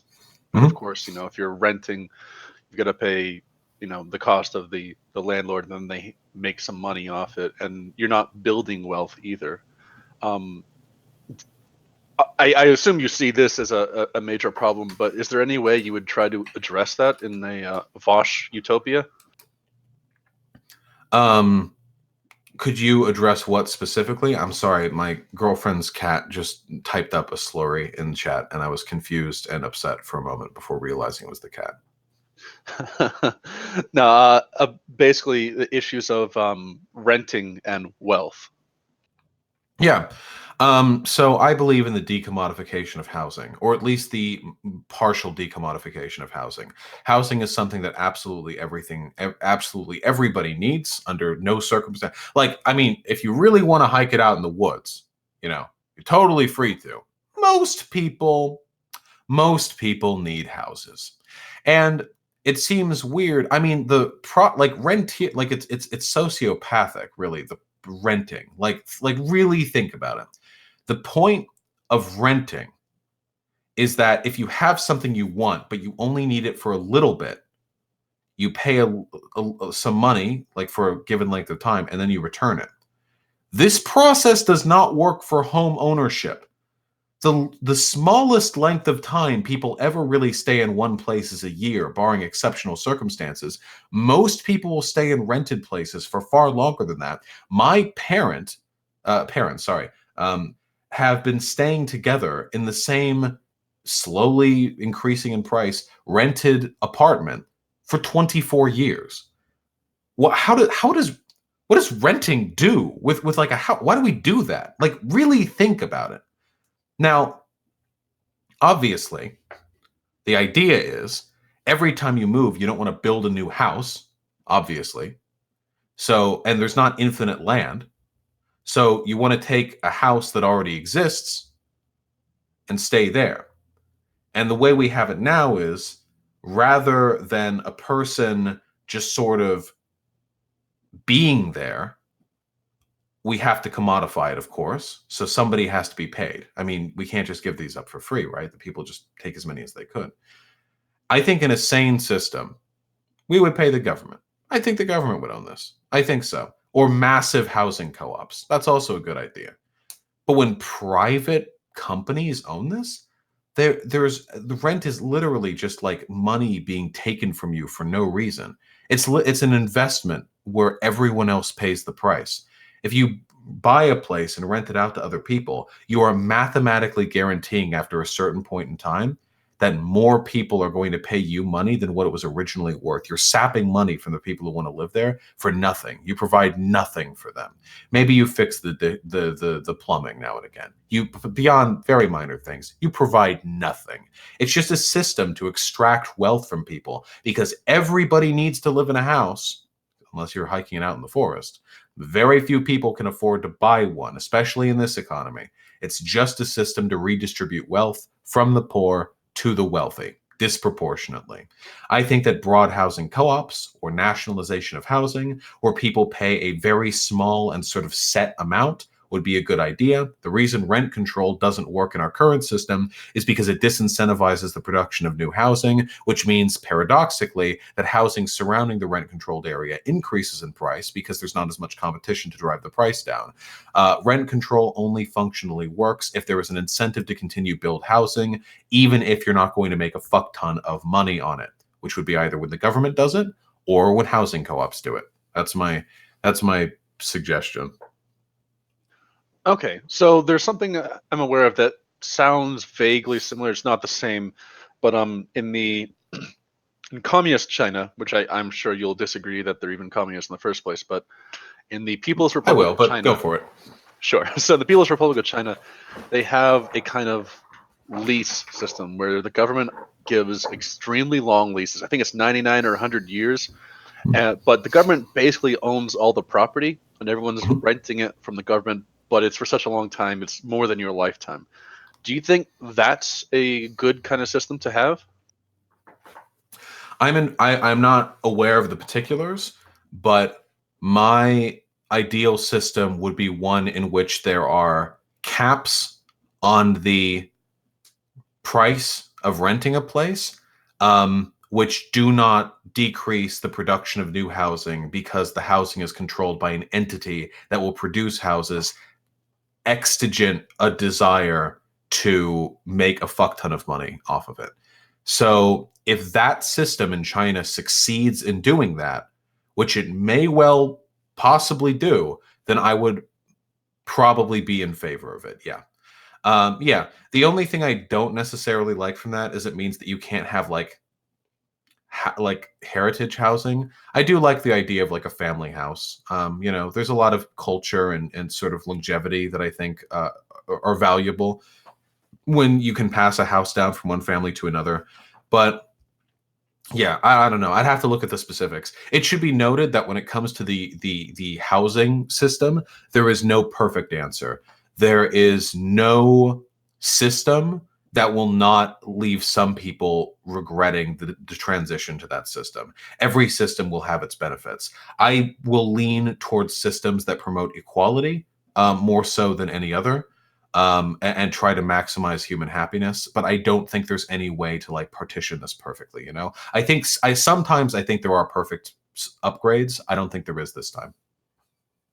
Okay, and I've just got to ask because what you said there, you know, piques this in my mind.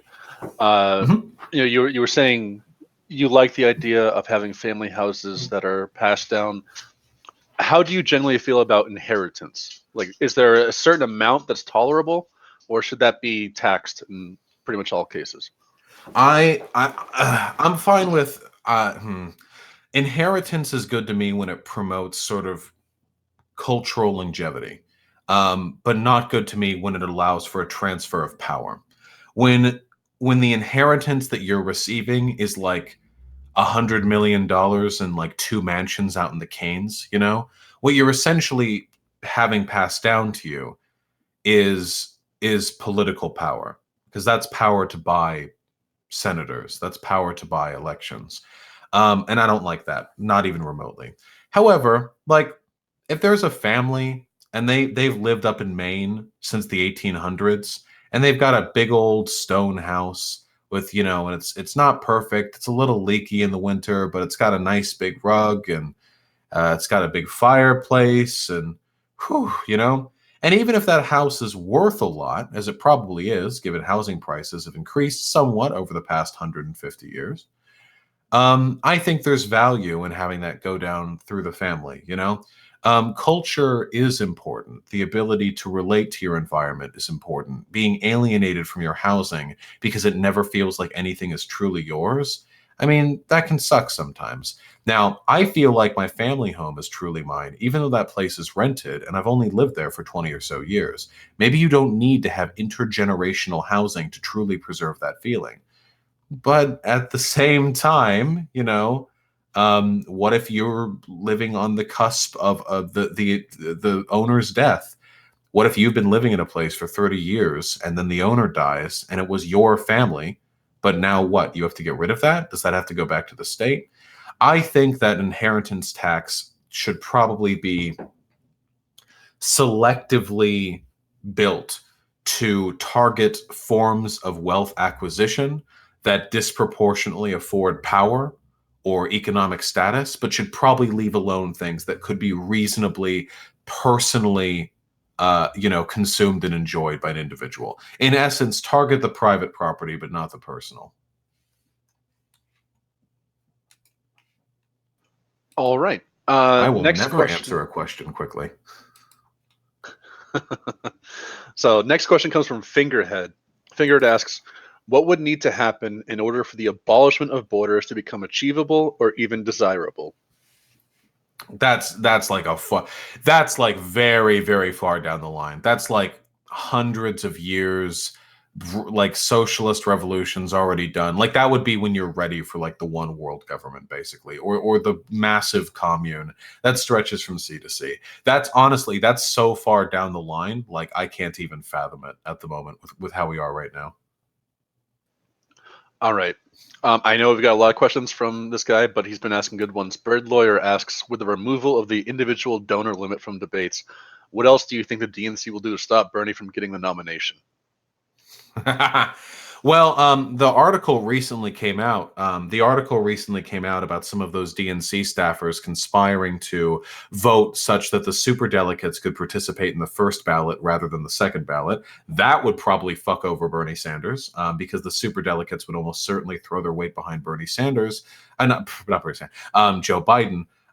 That's a pretty big one. I know. So the Chapo Trap House podcast that came out yesterday talked about how Bloomberg is becoming like this dark horse candidate who has enough money to stay in the race, and he's going to stay in as long as possible to try and like trail away Bernie support, by being the sort of coalition anti-Trump but also anti-progressive Democratic candidate. I think that's a fair possibility as well.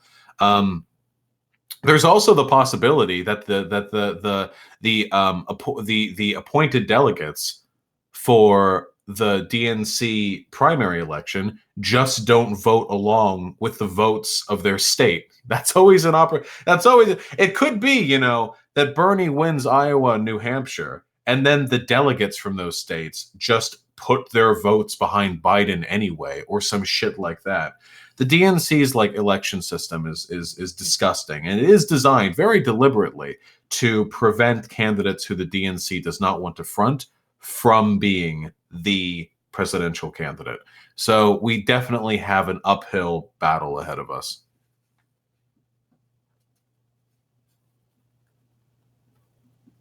All right. So next question we've got here. You'll have to, if you understand what this is, you'll have to help explain this, because I actually don't understand what's being said here. Holate asks, what are your thoughts on vanguard parties made up of elected union representative / de-Leonism?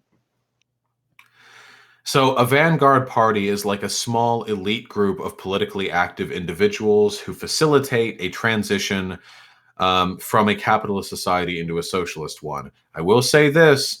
If a vanguard party is made up of like elected, appointed worker, co-op or union representatives, and they are orchestrating, a vanguard revolution based entirely on the democratic principles of their constituencies, then sure. Then in that case, I'll go along with vanguardism. Vanguardism has historically led to some pretty authoritarian shit. But God, I mean, if that's how it gets done, then then that's fine by me. Oh, just so you know, I can go until 1:30, so 30 minutes more. Okay, I was just going to ask, 'cause I think we agreed 2 hours, but I'm glad to go longer. We've got lots of questions, and there's no way we're going to get through all these. And we really appreciate you coming out here. If you want to give me your social media at the end, or if I can remember the name of the user, it helps you on your server, just have them message me, and I'll post links to your Discord and social media on our announcements. Oh yeah, I can throw you the links at the end. All right. So let's see. This one's been covered already. Same question. All right. So this is a little bit long one. I'll try to shorten it up. Incel Warfare asks, how do you reconcile your gender abolitionism with the fact that different cultures have varying conceptions of gender, which aren't always based on an individual's biological sex, but rather one's behavior and inclinations? Yeah, I think those behavior and inclinations can continue to exist in a world where those gender expectations aren't levied. So we can be anything without, being pressured into being those things. Like we can do that extigent those social forces. Whether or not we're talking America or Bangladesh or wherever the fuck else, no matter what, we are talking about a society in which we have sex, and it's always the two sexes with a sort of a bimodal distribution with the intersex people and what have you, but for the most part it's the two sexes, and gender expectations based in it. To my knowledge, most of the different genders that we see throughout history Now, I could be wrong on this, but this seems to happen like 40 or 50% of the time when I look at a society that has more than two genders. It's a three-gendered society, and the third gender, relative to our own, is males or people with penises who adopt a more feminine or more submissive sort of social demeanor relative to the behavior of other males.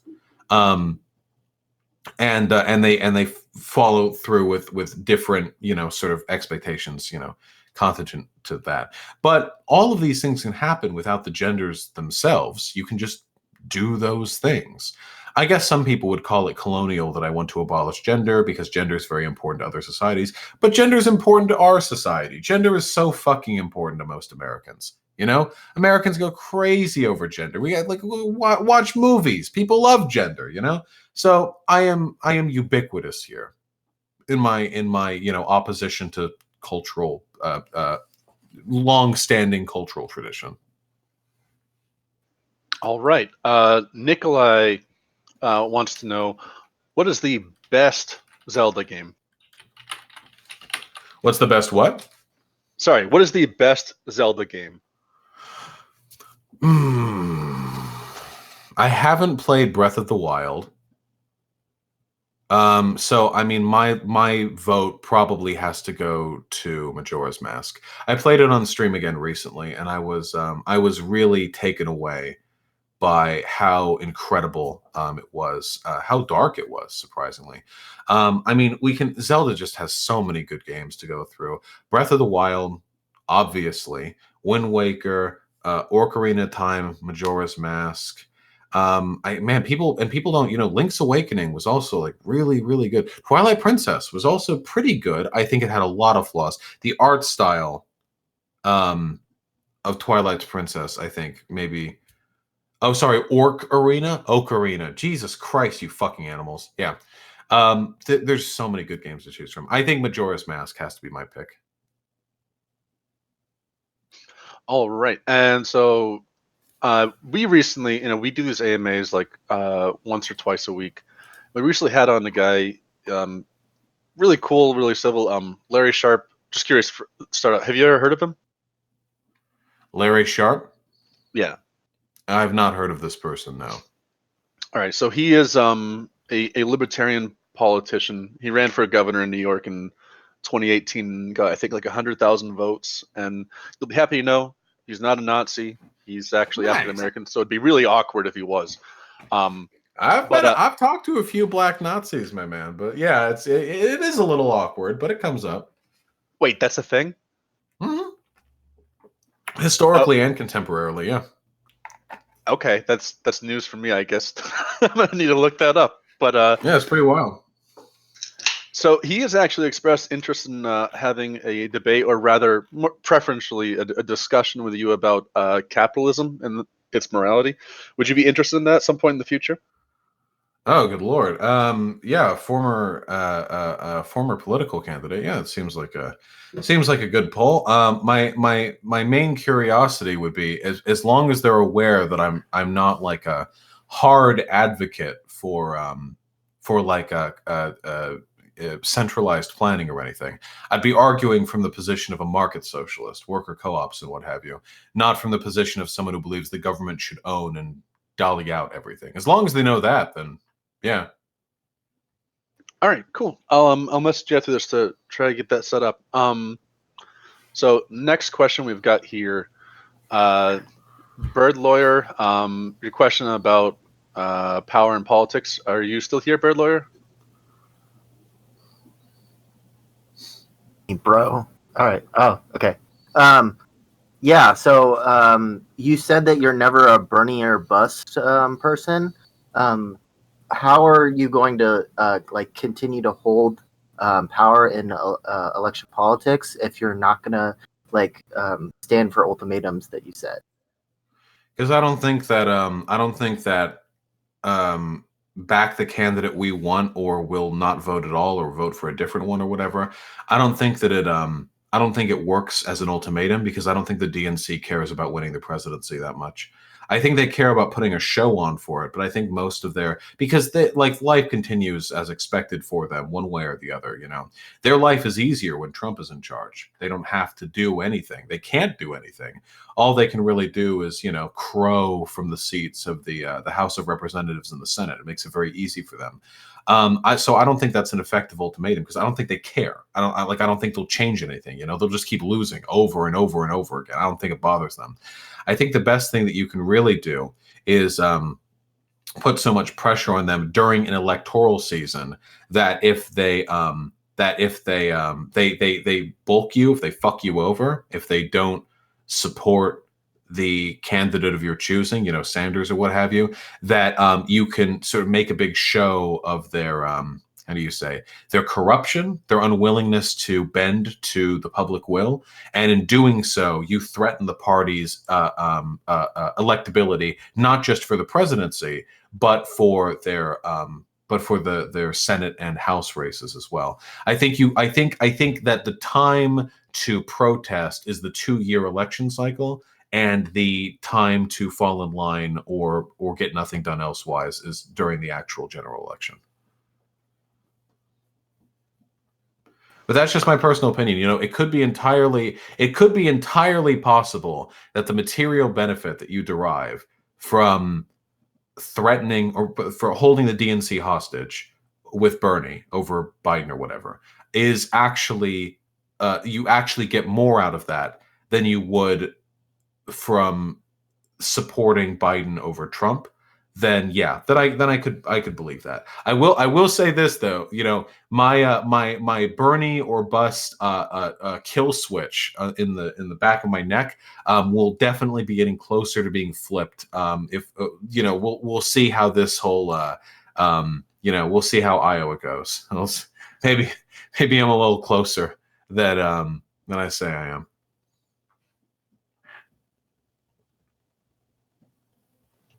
All right here. So next question is from Lilith. Lilith asks, is Taiwan a country in your mind? Should the U.S. intervene should China invade Taiwan, like they have always threatened to? Taiwan's definitely. Oh, yeah. Oh, they also just want to add Taiwan #1. Yeah, of course Taiwan's a country. Of course, it'd be ridiculous for Taiwan. Yeah, absolutely. Yeah, 100%. I don't know. When we say America intervening, I don't think we should engage in any sort of armed conflict with China, the other superpower. But no, yeah, we should recognize it. I think that by not recognizing Taiwan officially, all we're really doing is giving the milky bottles to the little baby, PRC, cabinet. I think it's very stupid. I think that we should be very upfront with our rejection of China's petty attempts to invalidate the legitimacy of Taiwan.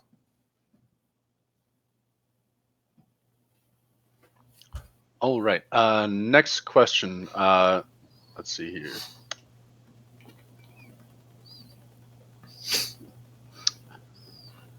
Oh, sorry. There's a couple of these I'm seeing that people have asked the same question was already covered here. Okay. This one's related to something we've covered, but Verbas asks, do you think we're heading down a slippery slope with the EU collapsing now that the UK has left? No, I don't think so. The global unpopularity of Brexit, I mean, most people outside of the UK seem to be making fun of the UK for their decision, at least from what I've seen, suggests to me that there's not going to be a cavalcade of other countries. The only chance of this leading to the EU slowly starting to implode would be if the UK suddenly surges, in strength and prominence. But in all likelihood, I think the UK is just going to be kind of like a sad ghost of what it used to be in regards to global relevance and economic power, relative to what it could have been, at least. So, and I think that'll sort of reaffirm the importance of working with the EU. Okay. Next question we have is from Alexandra. They ask, why do you think a lot of people in constitutional monarchies are just kind of fine with it, even though it's super undemocratic? Because people have to be taught that democracy is valuable. Most of human society has been non-democratic. I mean, the dynasties of China went along for thousands and thousands of years, And you know, there weren't like any crazy democratic revolts back in the year 400. I mean, well, people have always yearned for representation. This is pretty universal. But democracy follows necessarily from the belief that the average person should be able to dictate the circumstances of their life. And that's an Enlightenment philosophy. And Saudi Arabia has not exactly, you know, taken to the Enlightenment teachings particularly well. You know, they just sort of left a lot of them in the wayside, egalitarianism and all that. But yeah, no, people don't like democracy, or a love for democracy and a respect for democracy is something that has to be learned and taught. It's not intrinsic. And I don't think, by the way, that they're like just fine with it. I think that they're learning to cope in their own ways. You'll find in authoritarian states that usually there's also a higher degree of reactionary thinking. And this is usually, I think, because the mechanics of that society are oh, wait, they said constitutional monarchy, not dictatorial monarchy. Oh, I've been answering the wrong question. Okay, so here, I'm going to switch my answer up a little bit. Because Britbongers and Canadians and Australians are fucking idiots who don't think there's anything wrong with having like a ghost of an inequitable system lingering. I'm terribly sorry. I thought you meant... I heard absolute monarchy. No, because a lot of people think that the Queen is just like a cute little rubber stamp, like little Disneyland that you've got going on over in, you know, London, that makes everything all cool and magical, like that fucking CGP Grey video. When in reality, it is a very real reminder and a sort of looming threat over all the countries she governs and other countries with constitutional monarchies, that their democracy is fragile and that they are wasting literally millions of dollars, or pounds, I guess, every single year, protecting, enabling, furthering, and enforcing the will of an unelected group of dunces who are probably riddled with more incestuous blood than the Lannisters. Okay. But I was going to make a salient point about absolute monarchies. And the point that I was going to make there was that I believe in many ways, a way of coping with authoritarian governments is to replicate the exploitation and suppression you experience on a group lower than you. So, like, if you're a dude and you don't like the fact in Saudi Arabia that you don't have much political enfranchisement, it's a good thing you've got women around who you can fuck with and make, whose lives you can make worse. To sort of, it's like with bullies, you know.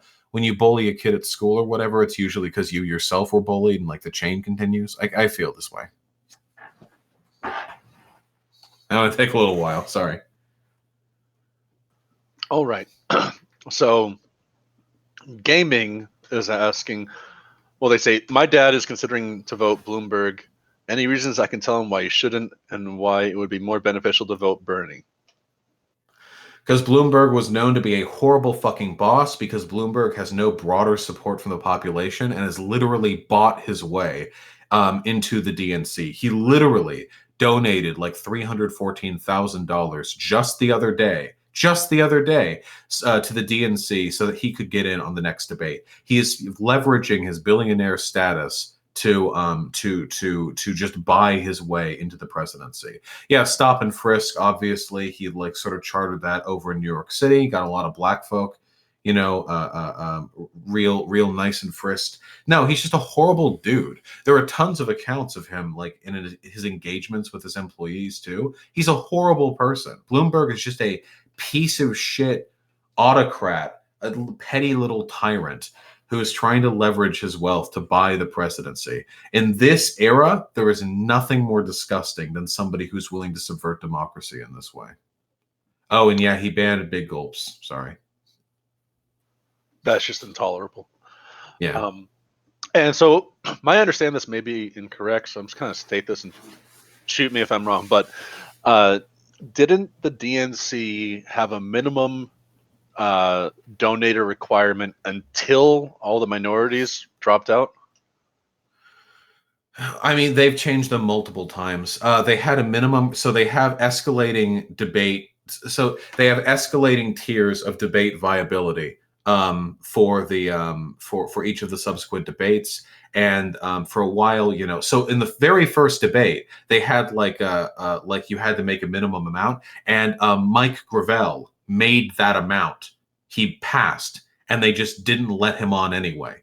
They were just like, nope, you're too left. You're far too socialist. Nope, you don't get to go on there. So Rip Gravel. And now they have minimum levels of support from constituencies in given states, and they have axed that requirement specifically to allow Bloomberg up there, because Bloomberg gave them a fuck ton of money but has no broader support base.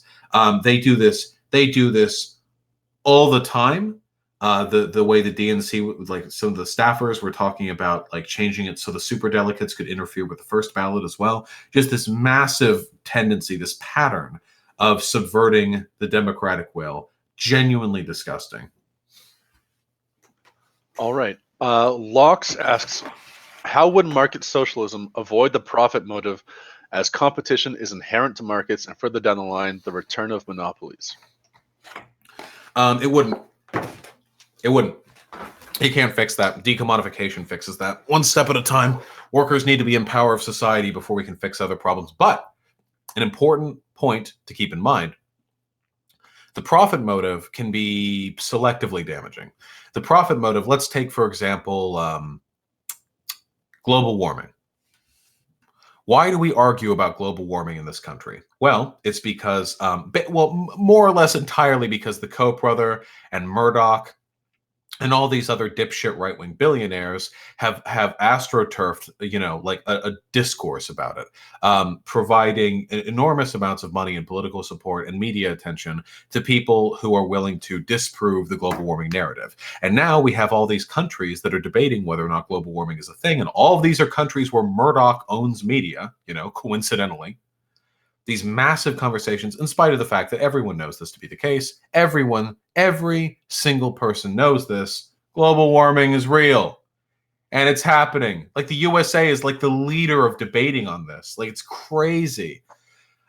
So how is this happening? Well, the reason is because the people who are pushing the propaganda that global warming is fake are in bed with the people who make money from people believing that global warming is fake. Your coal, your oil, you know, your defense industry, all of that stuff, right?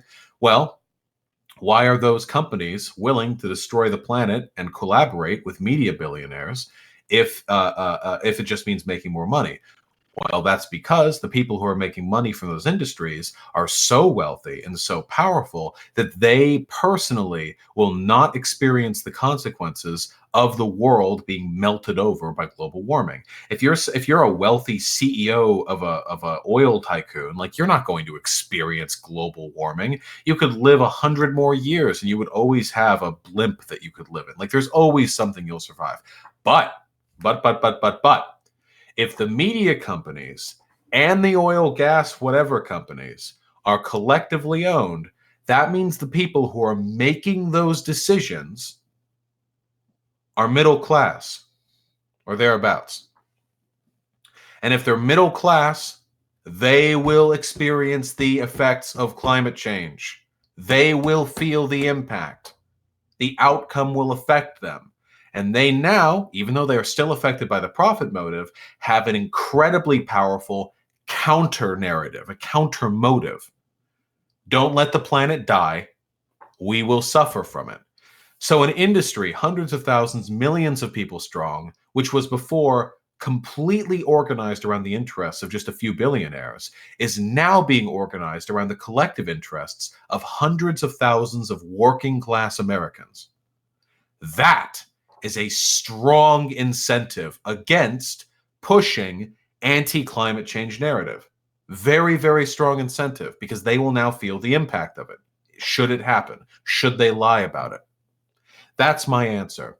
The profit motive still exists, but the profit motive is much less pernicious when it is serving the interests of the common folk rather than those of an insulated group of hyper-wealthy sociopaths. All right. And Vaush, what is your drink of choice? I only drink water. Fuck everything else. If I really need to drink something that's not water, it'll be cranberry juice, okay? But apart from that, it's all water. No beer? I can't. I'm alcohol intolerant. I can't drink beer. Oh, I'm so sorry. Nah, it's okay. I mean, if you don't have it, you never get used to drinking it. You know, it's pretty much just water. Cranberry juice is delicious. Lemonade, I guess, on very fancy days.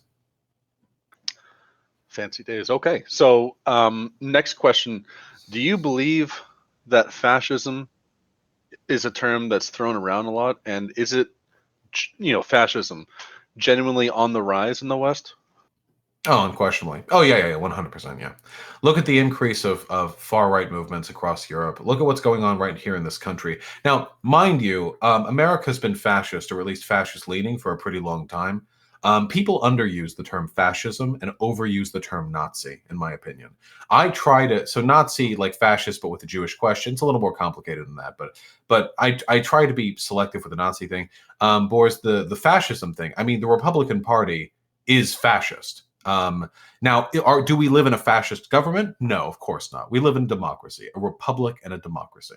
But the tendencies of many of our elected representatives and of the general population are undeniably fascist, anti-intellectual, hyper-nationalist, incredibly partisan, chauvinistic. They live for the glory of death and war. There are so many tendencies, and this is largely largely a Republican Party thing, but this does spread a little bit across the aisles. I think that people need to be more aware of what fascism really means so they can call it out. Republican Party today in this country is insane. These people are lunatics. Not just the party, the people in it too. The whole party, everyone. They're insane.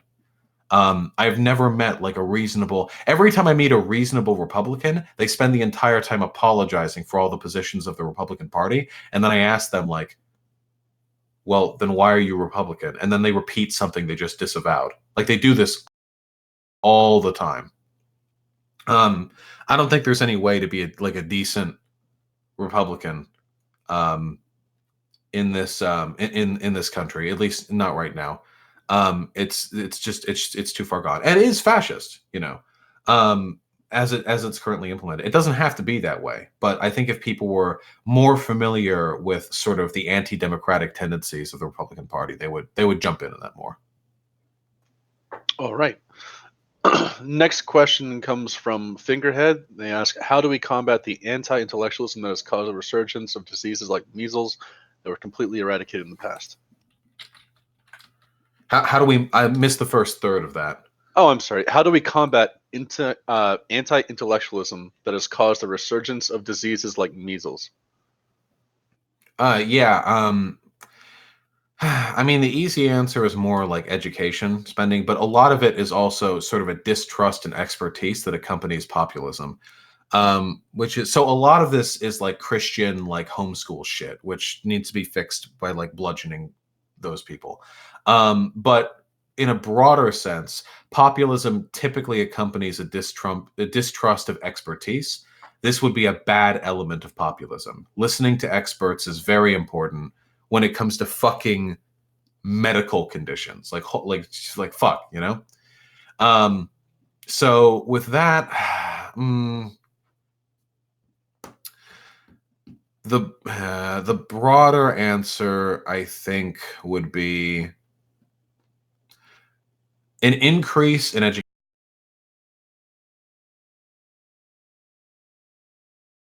spending and a target in conspiracizing, when they feel powerless and they feel like their lives are at the behest of like some great organization they can't control. They need a way to reassert power over their lives by being the one who knows the truth. And this usually accompanies other forms of like social and economic alienation to make people feel like there's something to reject, to rebel against. I think a well society is an anti-conspiratorial society. I think just improving the condition of living for most people would lead to a betterment in these things. Do you have any thoughts on the coronavirus? It could end up being a big deal. I think people should stop fucking worrying about it so much. It's cringe. There's nothing you can do. I don't know. What was it? What's that one quote?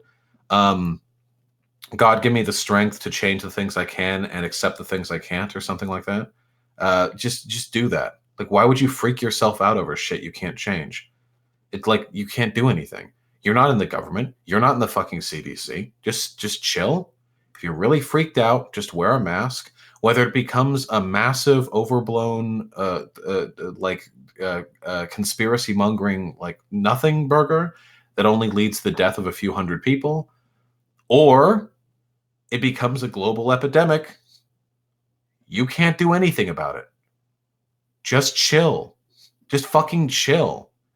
Two addendums that keep in mind, the media will lie all the time, constantly. The media loves to over-exaggerate the threats these things pose. Please don't fall for the same bullshit fear-mongering that you did with the avian flu, with fucking mad cow disease, with fucking SARS, all the sensationalization is off the charts every single time. Just chill out. Just chill out. And also, don't be fucking racist about this. A lot of people have been real fucking anti-Chinese about this, like anti-Chinese people, okay? There have been pathogens that the West has developed because of our close proximity to beasts, okay? Like I don't get, like, laughing, like, haha, the stupid, disgusting Chinese eating bats. No wonder they got this. Meanwhile, flash back to fucking London in 1860, where more of the population was dying from fucking from God, what was it? The thing when you hung out with pigs and cows and chickens and goats and stuff, and they would shit in the water and you would drink the water. Whatever. That we literally, like, this is what killed the New World. Like, we killed like all the Native Americans.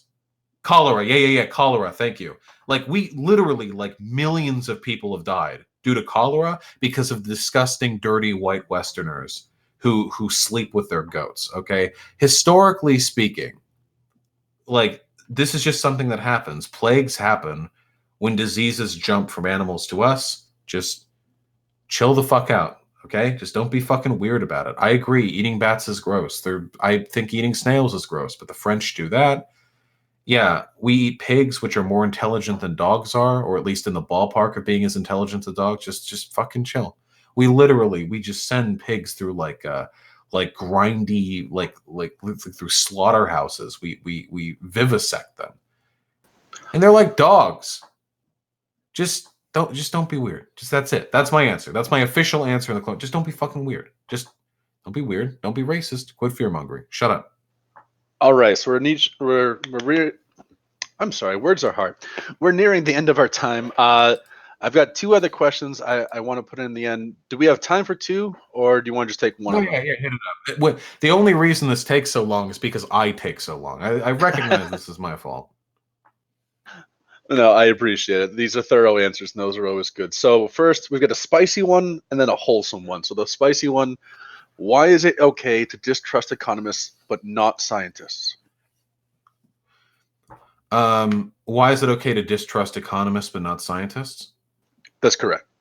That's actually an excellent question, and I'd love to answer that directly. So, if you're going to distrust the words of an expert, there'd better be a good fucking reason. Now, most of us here don't have PhDs in a scientific or economic field, so we can't do it. We can't do it based off of like a direct superseding authority on the subject. At least not most of us. I'm sure some of the people in chat, with my chat, have PhDs who could do that, but I can't. I just have a bachelor's in sociology. But scientists have the scientific method and they peer review their studies.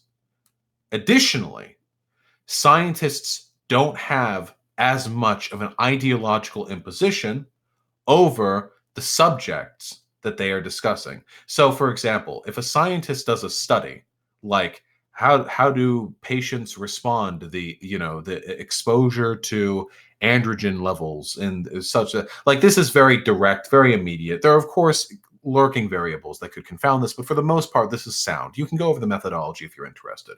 But economists don't. The scientific method is inapplicable to to economic theory. And in addition, there is no peer review in those fields. The issue with economists isn't that what they say is false. It's that what they say, well, not necessarily, because sometimes it is, it's not what they say is false. It's that it has very little predictive power, at least from what we've seen historically, and B, it is very ideologically driven. So many economists were floored by 2008. There have been cyclical crashes every decade or less for over 100 years. And economists couldn't predict that. I mean, if there was a degree of specificity with which an expert could predict something, economists would be worse than almost any other field. Like there are very, very, very few fields that are worse at predicting things than modern neoliberal economic theorists. So that's one shot against them. The other one, and this is the biggest one, frankly, is that neoliberal economists usually give you takes that are contingent upon believing the theories of neoliberal economics. This is not the case with medicine. You know, you can't go like, oh, sure, that vaccine worked 99.8% of the time, but only if you assume germ theory. No, that's not how it works. It worked 99.8% of the time. But with neoliberal economics, you can say like, oh, hey, well, if we implement these regulations and deregulate these industries, then we'll see that the GDP has a greater capacity to grow because they will no longer be influenced by the declining the interest rates will no longer be set by the Fed, which will mean there will be a greater capacity for these agencies to lend out, blah, blah, blah, blah, blah. Cool, great, but that's under their system. They make no predictive statements about how any of this would work under a collectivized economic model or through worker co-ops or through an economy that tries to maximize human happiness rather than the GDP. So in short, and again, as always, I take very long time to say anything, and that's my bad. In short, the main two issues are that scientists have a level of provability with their studies that is not replicable with economic theory, and B, because economic theory is almost always derivative of the economic principles that you have to choose to believe in. There are, of course, economic studies that are empirical, like, hey, how did price controls affect this, and that in this neighborhood from 1987 to 2004? And the answers to that are empirical, and I wouldn't impugn those because that's verifiable. It's not theory-based. It's not ideological, or at least not succinctly ideological.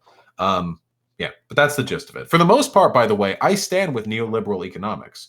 I usually agree with them within the purview of neoliberal economics. You know, I agree rent control is a bad meme. I agree that transnational trade agreements are a good meme. I agree that immigration doesn't significantly affect the wages of like the domestic population. I just think that, hey, like this works within this system. Why don't we try something better in a better system? You know, like why don't we move beyond this? All right, I think that was a good answer. So last question is from Alexandra.